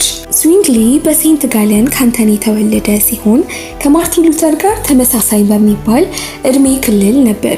እንደ ሉተር ሁሉ በባዚል በሚገኘው በሂዩማኒዝም ዩኒቨርሲቲ ተምሮ በ1506 ቄስ ሆነ እና ከጥቂት ዓመታት በኋላ በ1513 የስዊዘርላንድ ጦርነት ተቀላቅሎ በኖቫራ ጦርነት ተዋጋ። ከጦርነቱ መልስ ዝዊንግሊ የሂዩማኒስቶችን ስራዎችን ማንበብ ይጀምራል። በዙሪክ መስበክ ማስተማር በጀመረበት ጊዜ በሉተር ጽሑፎች ተጽዕኖ ስር ወድቆ ነበር። የተሐድሶ እምነቱ የሉትራን ሐሳቦችና የራስመስ የሂዩማኒስቶች ሐሳቦች ድብልቅ ነበር። እንደ ራስመስ ዝዊንግሊ ቤተክርስቲያኗ ወደ መጀመሪያዎቹ ስነ ምግባራዊና በቅዱሳት መጽሐፍት ብቻ የምትመራ ሆና ወደ መጀመሪያዋ ቤተክርስቲያን መመለስ እንዳለባት ያምን ነበር። በመጽሐፍ ቅዱስ ውስጥ ያልተመሰረቱትን ወጎችና ስርዓቶችን ሁሉ በአጽንዖት ይቃወም ነበር። ከሉተር በተለየ መልኩ ቤተክርስቲያንና መንግስት ማህበረሰቡንም ሆነ ሃይማኖትን ለማሻሻል ማህበራዊ ተሐድሶ ለማምጣት በቅርበት አብረው መስራት እንዳለባቸው ያምን ነበር። ግቡም የቤተ ክርስቲያናዊቱ አስተምሮ ማጥራት ብቻ ሳይሆን የሲቪክ ህይወትንም መለወጥ ነበር። ዝዊንግሊ ከካቶሊክ ቤተ ክርስቲያን ጋር ለመጀመሪያ ጊዜ ያደረገው ግልጽ ግጭት በ1522 በጾም ወቅት የቤተ ክርስቲያን የጾም ህጎችን በይፋ በመቃወም ነበር።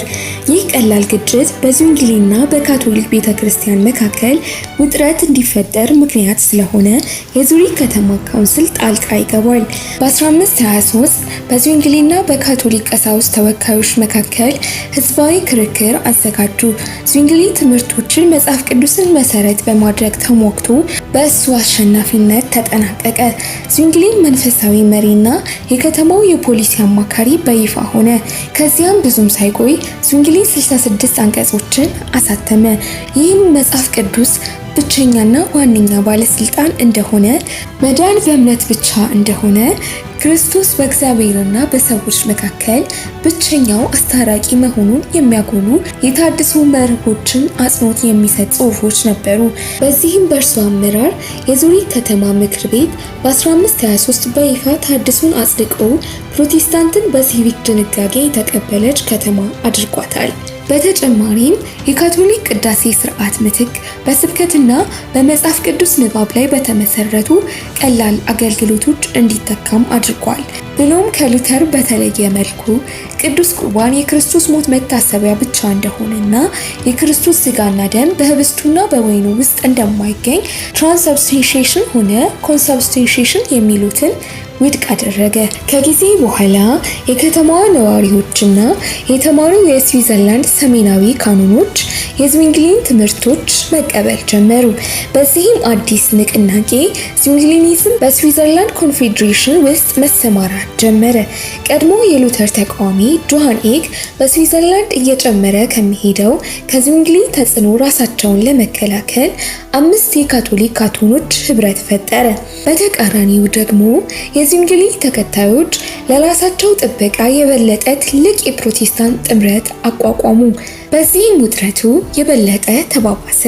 የካቶሊክ ሊግ የውጭ ድጋፍ አግኝቶ ከኦስትሪያው ፈርዲናንድ ጋር ህብረት ፈጠረ።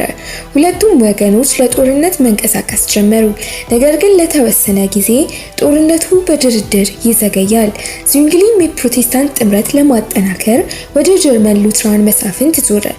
የሄስ ፊሊፕ ዓላማው የፕሮቴስታንት ጥምረትን አንድ ማድረግ ስለነበር በ1529 በማርበርግ በሉተርና በዝዊንግሊ መካከል ስብሰባ አዘጋጀ። ምንም እንኳን በ14 የዶክትሪን ነጥቦች ላይ ቢስማሙም 15ኛው በቅዱስ ቁርባን ዙሪያ መፍትሄ አላገኘም። በዚህም አለመግባባታቸው ጠንካራ ስለነበር ባለመስማማት ተቋጨ። በዚህም በጀርመንና በስዊዘርላንድ ተሐድሶ አራማጆች መካከል የአንድነት እድል ጠፋ። zwingli ከፈረንሳይ በኋላም ከቅዱስ የሮማ ንጉሠ ነገሥት ድጋፍ ለማግኘት ሞከረ። ነገር ግን ማንም ሊረዳው አልቻለም። ይህም እጅግ አስቆጣው። በ1531 የካቶሊክ ካቶኖች ድንገት የዙሪክ የፕሮቴስታንት ኃይሎች ሳይዘጋጁ ጥቃት ሰነዘሩ። zwingli ለማፈግፈግ ፈቃደኛ ባለመሆኑ ትጥቁን ለብሶ በጦርነት ግንባር በድፍረት ተዋጋ። ነገር ግን ሰራዊቱ ሲሸነፍ በጦርነት እሱም ተገደለ። zwingli ሲሞት የስዊዘርላንድ ፕሮቴስታንቶች መሪ ሳይኖራቸው ቀሩ። ነገር ግን ፕሮቴስታንትነት በብዙ በጀርመን ከተሞችና በስዊዘርላንድ ውስጥ ስር ሰዶ የሀገሪቱን እምነትና ማንነት ቀርጾ ስለነበር እንቅስቃሴው እየተጠናከረ ይመጣል። በዚህ የችግር ጊዜ ውስጥ ሄንሪች ቡሊንገር ተተኪ ሆኖ ገባ። ቡሊንገር በጦርነትና በመለያየት የፈራረሰውን እንደገና በመገንባት ዙሪክን ወደ አንድነት፣ ሰላምና ዶክትሪን ግልጽነት ይመራ ጀመር። ጥበቡና ዲፕሎማሲው የስዊዘርላንድ ፕሮቴስታንትነትን ለማረጋጋትና ክፍፍሎችን ለማስታረቅ በእጅጉን ረድተዋል። የቡሊንገር ሁለተኛ ሄልቬቲክ ኮንፌሽን 1566 በመላው አውሮፓ በስፋት ተቀባይነትን ካገኙ ሁሉን አቀፍ የተሃድሶ እምነት መግለጫዎች አንዱ ሆነ። አሁንም ፕሮቴስታንትነት በብዙ በጀርመንና በስዊዘርላንድ ውስጥ መሰራጨቱን ቀጠለ። ከዛም አልፎ የእውቀትና የቴዎሎጂ ተጽዕኖ ወደ ጣሊያ ተዛመተ።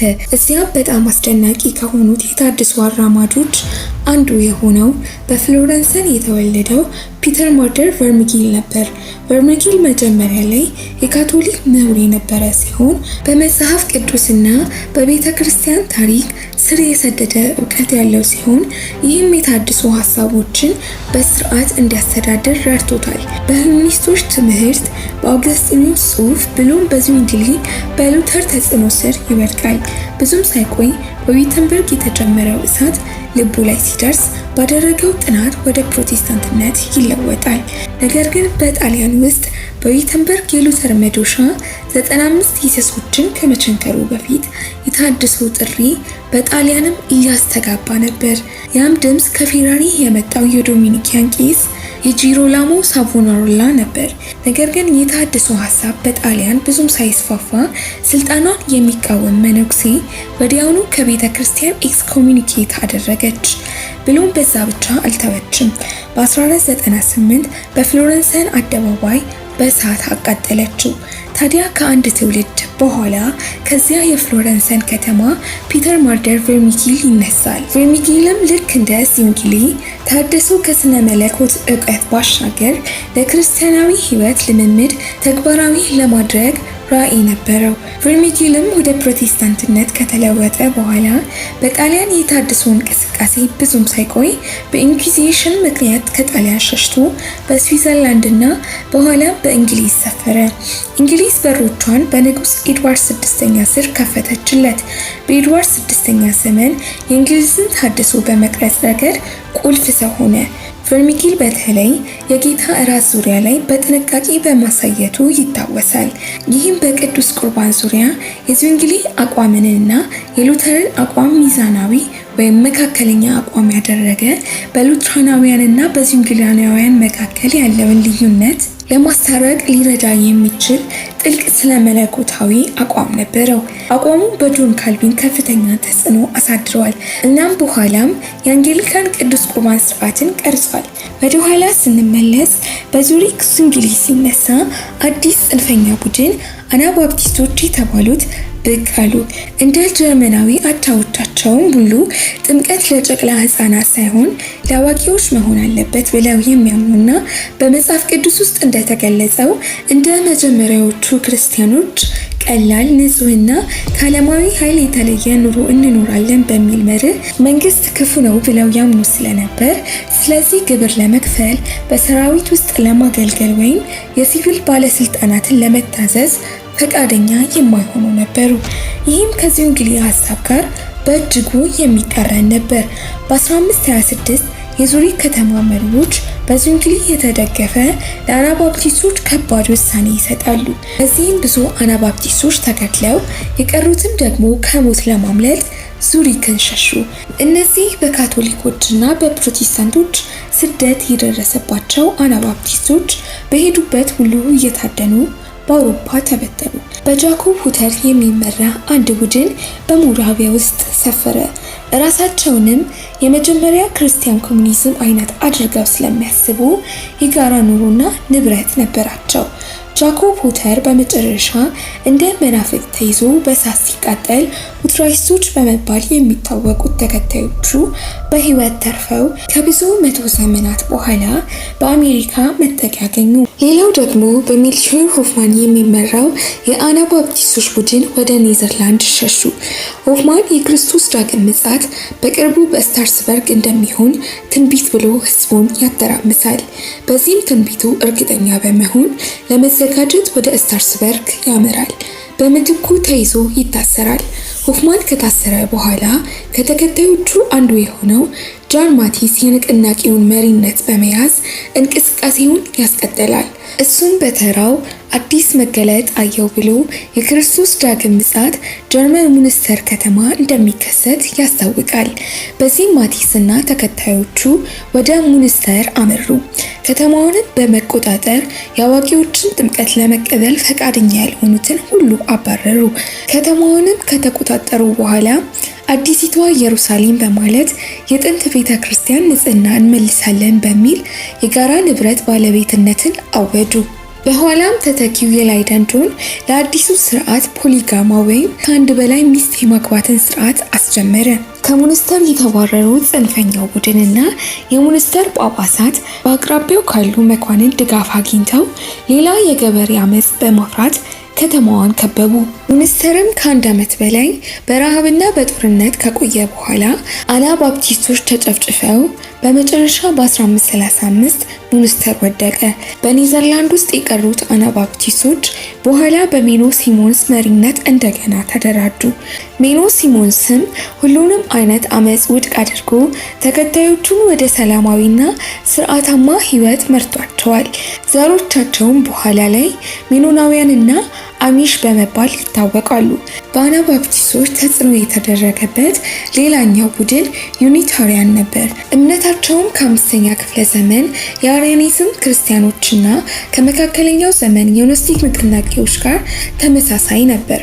አስተምህሮታቸውም የሥላሴን ትምህርት ውድቅ ያደረገና በምትኩ ኢየሱስ በእግዚአብሔር የተመረጠ ሰው ብቻ እንጂ መለኮት እንዳልሆነ ያስተምሩ ነበር። በዚህ ምንፍቅናዊ አስተምህሮታቸው ከባድ ስደት ሲደርስባቸው በተወሰነ ደረጃ የሃይማኖት መቻቻል ወዳለበት አካባቢ ወደ ፖላንድና ወደ ትራንስሊቫኒያ በመሰደድ መጠጊያ ያገኛሉ። አስተምህሮታቸውን የበለጠ የተስፋፋ በኋላ ላይ ወደ እንግሊዝ ሲደርስ አዲስ እንቅስቃሴዎችን ፈጠሩ። ዙንግሊ ከሞተ በኋላ በጆን ካልቪን መሪነት የስዊድን ኮንፌዴሬሽን እንደገና የታድሶ ማዕከል ሆነ። ካልቪን ሉተር ከተወለደ ከ26 ዓመታት በኋላ በ1509 በፒካርድ በምትገኘው ኒዮን በምትባል የፈረንሳይ ከተማ ተወለደ።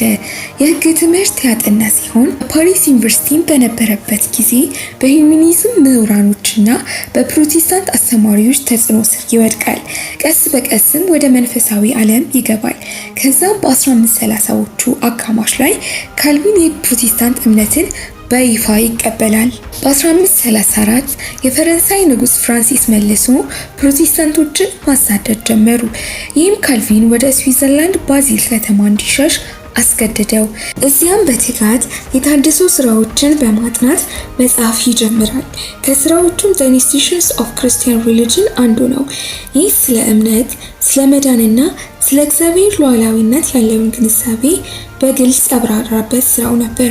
ካልቪን እንደ ሉተር መዳን በእግዚአብሔር ጸጋ ብቻ በእምነት የሚገኝ እንጂ በሰው ጥረት የሚመጣ እንዳልሆነ የእምነት አቋሙ ሲሆን፣ ነገር ግን ካልቪን ስለ ቅድመ ውሳኔ ከሉተር በበለጠ መሰረቱን ያዳብራል። ይህም እግዚአብሔር በዘላለማዊ ምርጫው ማን እንደሚድን ማን እንደሚፈረድበት አስቀድሞ እንደመረጠ፣ ይህም የሰው እጅ የሌለበት ሉዓላዊ የእግዚአብሔር ምርጫ እንደሆነ፣ ይህም ዘላለማዊ ምርጫ ምንም የሰው እጅ የሌለበት እንደሆነና ምንም አይነት ተግባር፣ ጸሎት ወይም የአምልኮ ስርዓት ያንን መለኮታዊ ድንጋጌ ሊለውጠው እንደማይችል አስቀምጧል። ምንም እንኳን ካልቪን ከሉተር ጋር በአብዛኛዎቹ የእምነትና የዶክትሪን ጉዳዮች ላይ የተስማማ ቢሆንም የጌታን እራት በተመለከተ ከሉተር በተለየ መልኩ አማኞች ቅዱስ ቁርባን በእምነት በሚወስዱበት ጊዜ በመንፈስ ቅዱስ አማካኝነት በሚካፈሉት የጌታ እራት የክርስቶስ እውነተኛ መገኘት እንደሚካፈሉ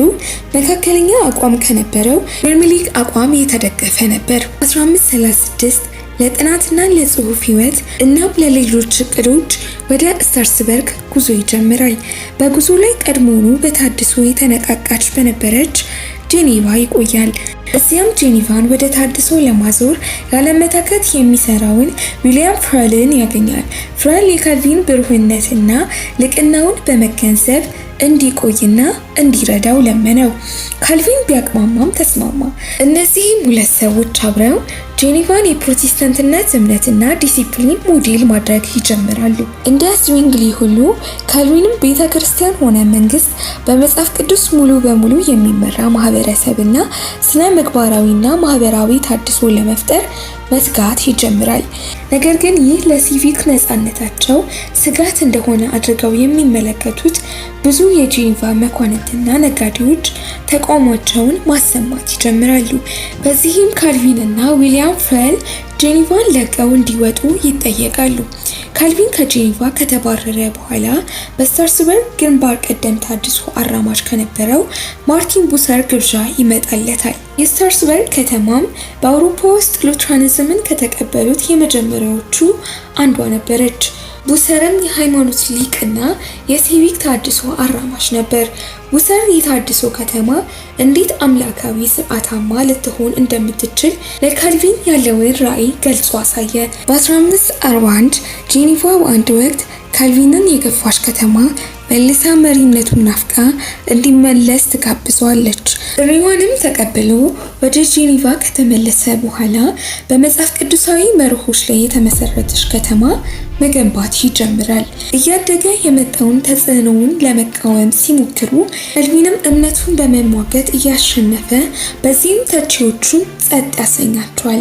ካልቪንም ትልቁ ቅድሚያ የሚሰጠው ሃይማኖታዊ ትምህርት ሲሆን በተለይም ለወጣቶች እምነትና እውቀት በእያንዳንዱ ትውልድ ውስጥ ስር እንዲሰድድ ተግቶ ይሰራ ነበር። በዚህም ቤተ ክርስቲያን በብቃት ለማደራጀት 4 የባለስልጣናት ቡድኖችን አቋቋመ። ፓስተሮች የእግዚአብሔርን ቃል የሚሰብኩ፣ አስተማሪዎች ወይም መምህራን አማኞችን ጤናማ ትምህርት የሚያስተምሩ፣ ሽማግሌዎች የስነ ምግባር ዲሲፕሊን የሚያስጠብቁ፣ ዲያቆናት ድሆችንና ችግረኞችን የሚንከባከቡ እንደሆነም በማስቀመጥ ስነ ምግባራዊ ስርዓትን ለመጠበቅ ፓስተሮችንና ምዕመናንን ያቀፈውን ኮንሲስቶሪ የተባለ የሃይማኖት ፍርድ ቤትም አቋቋመ። በዚህም ሰዎችን ከንጽህናና ከአምልኮ ሊያርቁ የሚችሉ ነገሮችን፣ ስዕሎችን፣ ቅርጻ ቅርጾችን፣ ሙዚቃን፣ ጭፈራንና ቲያትርን ማገድ ጀመረ። በ1555 የካልቪንን ኃይል ማንም መቃወም እስከማይችል ጄኔቫ በእርሱ አመራር በመላው አውሮፓ ውስጥ እጅግ ሃይማኖተኛ፣ ታታሪና በሚገባ የተደራጀች ከተማ ሆነች። ከተማዋንም የጎበኙ ሁሉ ባዩት ነገር ተገረሙ። ሚስዮናውያን በስፋት ተስፋፍተው ስለነበር የካልቪን ጽሑፎችም በመላው አውሮፓ ይነበቡ ጀመር። ትምህርቶቹም በመካከለኛውና በከፍተኛ ደረጃ በሚኖሩ ሰዎች ተቀባይነትን ስላገኘ ካልቪኒዝም እንደ ጠንካራና የበለጠ የተራቀቀ የፕሮቴስታንት እምነት አድርገው ይመለከቱ ነበር። ስለዚህም ቀደም ሲል የሉትራንን ሀሳቦች የተቀበሉ ብዙ ሰዎች ብዙም ሳይቆዩ ካልቪኒስቶች ሆኑ። የፈረንሳይ ደቡብ ምዕራብና ትንንሽ ከተሞች ብዙ ሳይቆዩ የካልቪኒዝም ጠንካራ ማዕከላት ሆኑ። በእነዚህ ክልሎች ካልቪኒዝም ከሉትራኒዝም የበለጠ የፖለቲካ አቋም ስለነበረው እንቅስቃሴው እየጨመረ ሲሄድ በካልቪኒስቶችና በካቶሊኮች መካከል ያለው ውጥረት በከፍተኛ ሁኔታ እየተባባሰ ይመጣል። በዚህም የሃይማኖት ጦርነት እንዳይነሳ ብለው ብዙ ሰዎች ፈሩ። በ1530 ጆን ካልቪን የቴዎሎጂ ጥናቱን ሊያጠናክር በስዊዘርላንድ እየተከታተለ እያለ የጀርመን ግዛቶች በንጉሠ ነገሥት ቻርልስ አምስተኛ እና በፕሮቴስታንት መኳንንት መካከል በተፈጠረ ቀዝቃዛ ጦርነት ውስጥ ነበሩ። ምንም እንኳን በ1532 ላይ ሃይማኖታዊ ሰላም አለ ይባል እንጂ በጣም ደካማ ነበር። ንጉሠ ነገሥት ቻርልስ አምስተኛ አሁንም ቢሆን የፕሮቴስታንት መኳንንትን ለማጥፋት ይናፍቅ ነበር። ነገር ግን በኦቶማን ቱርኮች በፈረንሳይና በውስጣዊ አለመረጋጋት በሶስት ግንባሮች ከባድ ጦርነቶችን እየተዋጋ ስለነበር የልዑላኑን ድጋፍ በጣም ስለሚፈልግ ለጊዜው በመካከላቸው ምንም ቢሆን እንኳን እንዲታገስ ይገደዳል። ሳክሶኒ ኦፍ ኢሌክተር ጆን ፍሬድሪክ ቀዳማዊ እና የሂስ ፊሊፕ ለዓመታት ከሰሜናዊ ጀርመን የመጨረሻው የካቶሊክ ልዑል ከሆነው ብሩንስዊክ ዱክ ሄንሪ ውልፍንብተል ጋር መራራ ጠብ ውስጥ ነበሩ። በ1541 ሄንሪ የፕሮቴስታንት ከተማ የሆነችውን ጎስላራን ሲያጠቃ ሁለቱም መኳንንት በእርሱ ላይ ተነስተው ተዋግተው በማሸነፍ የዱከምዶን ግዛት ወረሱ። ምንም እንኳን ንጉስ ቻርልስ ሄንሪን ለመርዳት ቢሞክርም መጀመሪያውኑ ስለተዳከመ ፋይዳ አልነበረውም። በዚህም ሄንሪ ተሸንፎ እስረኛ ሆነ። የቤተ ክርስቲያን ንብረትንም በመቆጣጠር ዱከምዶን በአስገዳጅነት ወደ ፕሮቴስታንትነት ያስቀይሯቸው ጀመር። ይህንንም በሽማል ካልዲክ ያሉ ፕሮቴስታንቶች ሲሰሙ በአፋጣኝ አስቆሟቸው። ምክንያቱም ይህ የኃይል ማሳያ እርምጃ የንጉሠ ነገሥታትን ቁጣ እንደሚያባብስና በፕሮቴስታንት ዓላማ ላይ አደጋ ሊያመጣ የሚችል አደገኛ ቁማር እንደሆነ ተገንዝበው ይህም ማስገዳጅነት ግዴለሽ አቋም እንደሆነ በማውገዝ በአፋጣኝ አስቆሟቸው። ከጥቂት ጊዜም በኋላ ብዙ እድሎች ወደ ቻርሊ መዞር ይጀምራሉ። በ1544 ቻርልስ ከፈረንሳይ ጋር ሰላምን ፈጠረ። ከጥቂት ዓመታት በኋላ ደግሞ ከኦቶማስ ጋር ስምምነት ላይ ይደርሳል። በመጨረሻም ንጉሱ ሁሉንም ኃይሉንና ትኩረቱን በአመፀኞች የጀርመን ተገዢዎች ላይ ማተኮር ይጀምራል። ምንም እንኳን ቻርልስ አምስተኛ በካቶሊክ እምነት ሰበብ ቢዘምቱም ድጋፍ ለማግኘት ግን በካቶሊክ መኳንን ታማኝነትን አላተረፈም። ምክንያቱም ብዙዎች የፕሮቴስታንት እምነት መስፋፋት ከሚያስከትለው በላይ እየጨመረ የመጣው ኃይሉ የራሳቸውንም ነፃነት አደጋ ላይ እንደሚጥል ፈርተው ስለነበር ገለልተኛ በመሆን ርቀታቸውን መጠበቅ መረጡ። ይህን ገለልተኝነታቸውን ቻርልስ ሲያረጋግጥ በራሱ ኃይል ላይ እንዲተማመን ይረዳው ዘንድ የራሱን የሀበስበርግ ጦርነት ለማቋቋም ይገደዳል። በአፋጣኝም ከሁለቱም ግዛቶች ወታደርን ማሰባሰብ ይጀምራል። ይህ ደግሞ ጊዜ እንደሚወስድበት የተገነዘቡት የሽማል ካልዲክ ሊግም ንጉሱ ሁለቱንም ወታደሮችን አንድ ላይ የማሰባሰብ እድል ከማግኘቱ በፊት ከንጉሱ በበለጠ ፍጥነት ሰራዊታቸውን መሰብሰብ ስለሚችሉ ኃይሉንም አንድ በአንድ ለማሸነፍ ተስፋ በማድረግ በፍጥነት እርምጃ ይወስዳሉ። በዚህም በ1546 ሊጉ ጥቃቱን ይጀምራል። ሰራዊታቸውን በፍጥነት ጥቃት በመሰንዘር ቻርልስ እንዲያፈገፍግ አስገደዱት። ሊጉ በብርቱ ተበራቶ ከዚያም ቻርልስን ለመርዳት የሚመጡትን የጣሊያን ወታደሮችን ለማገድ ተስፋ በማድረግ ወደ ደቡብ ታይሮል ይዘልቃሉ። ነገር ግን በጆን ፍሬድሪክ ደካማ አመራር ምክንያት ማጠናከሪያዎቹን ማስቆም አልቻሉም። ንጉሱም ይህንን እድል በመጠቀም ወታደሮቹም ከአዲስ የጣሊያንና የስፔን ጦር ጋር ተገናኝተው መልሰው አቅም አገኙ። ይህም የጦርነቱን አቅጣጫ መለወጥ ይጀምራል። ከ10 ዓመታት በፊት በአንድ ዳይናስቲ ስር የነበሩት የሳክሶኒ ቤተሰብ በሁለት መስመር ተከፋፍለው ነበር። ይህም የኤርነስተን መስመር ጆን ፍሬድሪክ ኤሌክተር ኦፍ ሳክሶኒ ሲገዛ፣ የአጎቱ ልጅ ሞሪስ ደግሞ ትንሹን ዱቺ ሳክሶኒ መስመር ይገዛል። ሞሪስ ምንም እንኳን ፕሮቴስታንትና የሽማል ካልዲክ ሊግ አካል ቢሆንም በስነ መለኮት ስር ከሰደዱ ሌሎች መኳንንቶች በተለየ ሃይማኖትን የፖለቲካ አቋሙን ለማጠናከር እንደ መንገድ ይመለከተው ነበር። የሮም ግዛት ውስጥ ካሉት ከፍተኛ ተደማጭነት ካላቸው ቦታዎች አንዱ የሆነውን የኤሌክተር ኦፍ ሳክሶኒ ከፍ ያለ ማዕረግ የያዘውንና በንጉሠ ነገሥታቱ ምርጫም የመምረጥ መብት ያለው ብሎም እጅግ የላቀ ስልጣንና ሀብት የነበረው የአጎቱ ልጅ ጆን ፍሬድሪክ ሲሆን ሞሪስ ደግሞ እንደ አንድ የሳክሶኒ መስፍን ብቻ የሚገዛ ነበር። በዚህም በአጎቱ ልጅ ጆን ፍሬድሪክ የሞሪስን ምኞት የተገነዘበው ቻርልስ አምስተኛ ቻርልስ ሞሪስን በፕሮቴስታንት አጋሮቹ ላይ ተቃውሞ ካሰማ ንግስናውንም ከደገፈ የጆን ፍሬድሪክ መሬትና የምርጫ ማዕረግ እንደሚሰጠው ቃል ይገባለታል። በዚህም ካጎቱ ልጅ በላይ በመውጣት ዘላቂ ስልጣን የማግኘት ምኞት የነበረው ሞሪስ የሽማል ካልዲክን ሊግ ይከዳል። የሞሪስም ውሳኔ ለንጉሠ ነገሥት ወይም ለካቶሊክ ሳይሆን መንግስቱን ከፍ ለማድረግ ካለው ምኞት የተነሳ ነበር። እዚህም ሊጉ በደቡብ በኩል ድል ሊቀዳጅ በተቃረበበት ጊዜ ነበር ሞሪስ ከአውስትሪያው አርክዱክ ፈርዲናንድ ጋር በድንገት በሰሜን ጥቃት ሰነዘረው። በዚህም ጆን ፍሬድሪክ የትውልድ ሀገሩን ለመጠበቅ ወታደሮቹን ከደቡባዊ ግንባር አውጥቶ ወደ ሳክሶኒ ከመመለስ ውጪ ሌላ አማራጭ አልነበረውም። ይህንንም ክፍተት ቻርልስ በመጠቀም በዘመኑ ከነበሩት ታላላቅ ጀነራሎች አንዱ የሆነውን የአልባ መስፍን የተባለውን የደቡብ ክልሎችን ለመቆጣጠር ኃይለኛ የኢምፔሪያል ጦር እንዲመራ ላከ። በጊዜውም የደቡባዊ ፕሮቴስታንት መኳንንት ቀድሞውኑ በጦርነት ደክመውና በመካከላቸው ክህደት ስለነበር ለአልባል ወታደሮች በፍጥነት እጅ ሰጡ።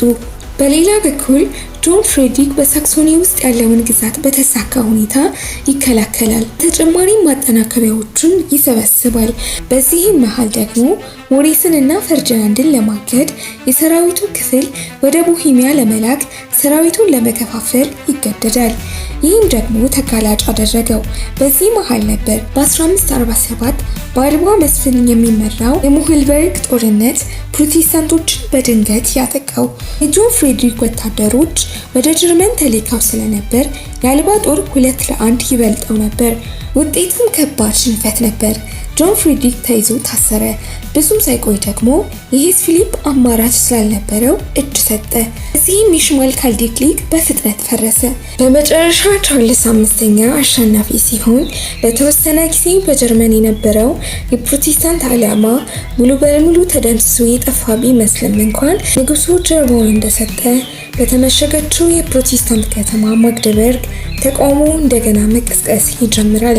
ቻርልስ አምስተኛ አሁንም ጦርነቱ እንደገና እንዳልተጠናቀቀ በመገንዘብ ጦርነቱን ለአንዴና ለመጨረሻ ጊዜ ለማስቆም ቆርጦ ተነሳ። ሰላምንም ለመፍጠር ስምምነት ለማድረግ ወሰነ። 1548 ሁለቱንም ወገኖች ለማስማማት የሚሞክር ኦገስበርግ ኢንትሪም አዘጋጀ። ነገር ግን በስምምነቱ ሁለቱም ካቶሊኮችም ሆኑ ፕሮቴስታንቶችም ባለመርካታቸው ዘላቂ ሰላም መፍጠር አልተቻለም ነበር። በዚህ መሃል ነበር ፕሮቴስታንቶች ከፈረንሳይ ጋር ሚስጥራዊ ስምምነት የፈጸሙት። በዚህም ግባቸው ከምዕራብም ከምስራቅም ለመምታት መልሰው አዲስ ሊግ እንደገና ማቋቋም ጀመሩ። የሚገርመው የዚህ አዲስ የፕሮቴስታንት ሊግ ያልተጠበቀ መሪ አንድ ወቅት ፕሮቴስታንቶችን አሳልፎ የሰጠው የሳክሶኒ ሞሪስ ነበር።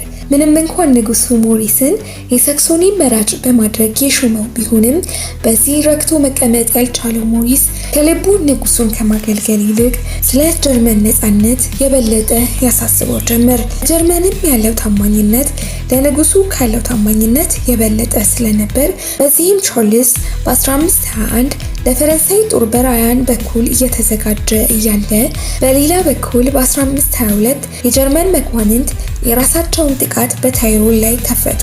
በዚህም ንጉስ ቻርልስን በቀጥታ አስፈራሩ። ይህም ጊዜ ቻርልስ ሌላ የሁለት ግንባር ጦርነትን ለማስወገድ ከፍተኛ ፍላጎት ስለነበረው ለመደራደር ለፕሮቴስታንቶች በፊቱ በጣም የተሻለ ስምምነት ለማቅረብ ተገደደ። በ1555 The Peace of Augsburg ታወጀ። ይህ መርህ እንደገና ሲዮስ ሪጎ ኤስ ሪሊጎ የሚል ነበር። ይህም መኳንንት የግዛታቸውን ሃይማኖት የመምረጥ ነፃነት እንዳላቸው የሚገልጽ ነበር። ነገር ግን ይህ ነፃነት የሚያመለክተው ሉትራኖችን ብቻ እንጂ ካልቪኒስቶችን ያካተተ አልነበረም። ይህም በካልቪኒስቶች ዳግም ልንሰደድ እንችላለን የሚል ስጋት አሳደረባቸው።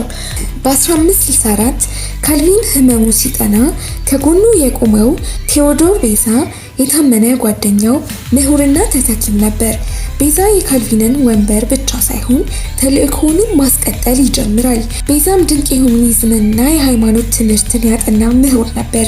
ከካልቪንም ሞት በኋላ በነበሩት ሁከት በነገሰባቸው ዓመታት ጄኔቫን መርቷል። ዓለም አቀፍ ክርክሮችም የፕሮቴስታንት ኦርቶዶክሲን ተከላክሏል። የተሐድሶንና የቅድመ ውሳኔ ግንዛቤ አጽንቷል። የቤተ ክርስቲያን ዲሲፕሊንንና የቅዱስ ቁርባን ስርዓትንም አጠናክሯል። እርሱም አመራር የጄኔቫ አካዳሚም አደገ። የተሐድሶ እምነትን ወደ ፈረንሳይ፣ ኔዘርላንድ፣ ስኮትላንድ እና ከዚያም በላይ የሚጓዙት ፓስተሮችና ሚስዮናውያን አሰለጠነ። የቤዛም ተጽዕኖ ካልቪኒዝም ከመስራቹ ጋር እንዳይሞት ነገር ግን ወደ ዓለም አቀፍ የዶክትሪን የታማኝነትና የሚስዮናውያን እንቅስቃሴ እንዲስፋፋ አድርጓል። ዘካርያስ ኦርስነስ ደግሞ በሉትራንና በታድሶ ታማኝነት መካከል የተበታተነውን ጀርመንን አንድ የሚያደርግ ካቴኪዝም የጻፈ ሲሆን ኡርስነስም ከካስፓሪየስ ኦልቬኒያስ ጋር በመተባበር በ1563 የፕሮቴስታንት አምልኮ ድንቅ ስራ የሆነውን የሄልደንበርግ ካቴኪዝም አዘጋጅቷል። የሄልደንበርግ ካቴኪዝም በአውሮፓ በፍጥነት ተስፋፋ። በኔዘርላንድ፣ በሃንጋሪና በስኮትላንድ በይበልጥ ተስፋፍቶ ነበር። በኋላም የሊጅ ተሐድሶ ቤተክርስቲያን የእምነት መግለጫ ሆነ። አሁንም ፕሮቴስታንትነት በመላው አውሮፓ እየተስፋፋ ሲመጣ ካቶሊክ ቤተክርስቲያንም በበኩሏ ውስጣዊ ችግሮቿን ለመፍታት መንቀሳቀስ ጀመረች። ይህንን ውስጣዊ ቀውስ ለመፍታት የተጋፈጡት የመጀመሪያው ርዕሰ ሊቃነ ጳጳስ አድሪያን ስድስተኛ ሲሆኑ ነገር ግን የጳጳሱ ስልጣን ለአንድ ዓመት ብቻ ያህል የቆየ ስለነበር ብዙ አልገፋበትም ነበር። ከአድሪያን ሞት በኋላ የጳጳሱ ዙፋን እንደገና ከመንፈሳዊ እድሳት ይልቅ በፖለቲካ ጉዳዮች ላይ የበለጠ ትኩረት በሚሰጡ ውጤታማ ባልሆኑ ጳጳሳት እጅ ወደቀ። መልሳም ቤተክርስቲያኗ ወደ ሙስናና ቸልተኝነት ተመለሰች። ነገር ግን በ1534 ፖል ሳልሳዊ ግዛታቸው 18 ዓመት የዘለቀ ሲሆን ለፕሮቴስታንት ጠንካራ ምላሽ ለመስጠት በቤተ ክርስቲያኒቱ ውስጥ ያለው ሙስና፣ ወገንተኝነትና የኢንዱልጀንስ ትኬት ሽያጭን የቤተ ክርስቲያኒቱን ተአማኒነቱን እጅጉ እንዳበላሹ በመገንዘብ ከቤተ ክርስቲያን አጠራቸው። እንዲሁም ለብዙዎች ማንበብና መጻፍ ለማይችሉት የትምህርት ዕድል እንዲያገኙ የሚያስችል ኮሌጅ ከፈተ። ሆኖም ትልቁ ስኬቱ በ1545 የተሰበሰበው የትሪን ምክር ቤት ነበር።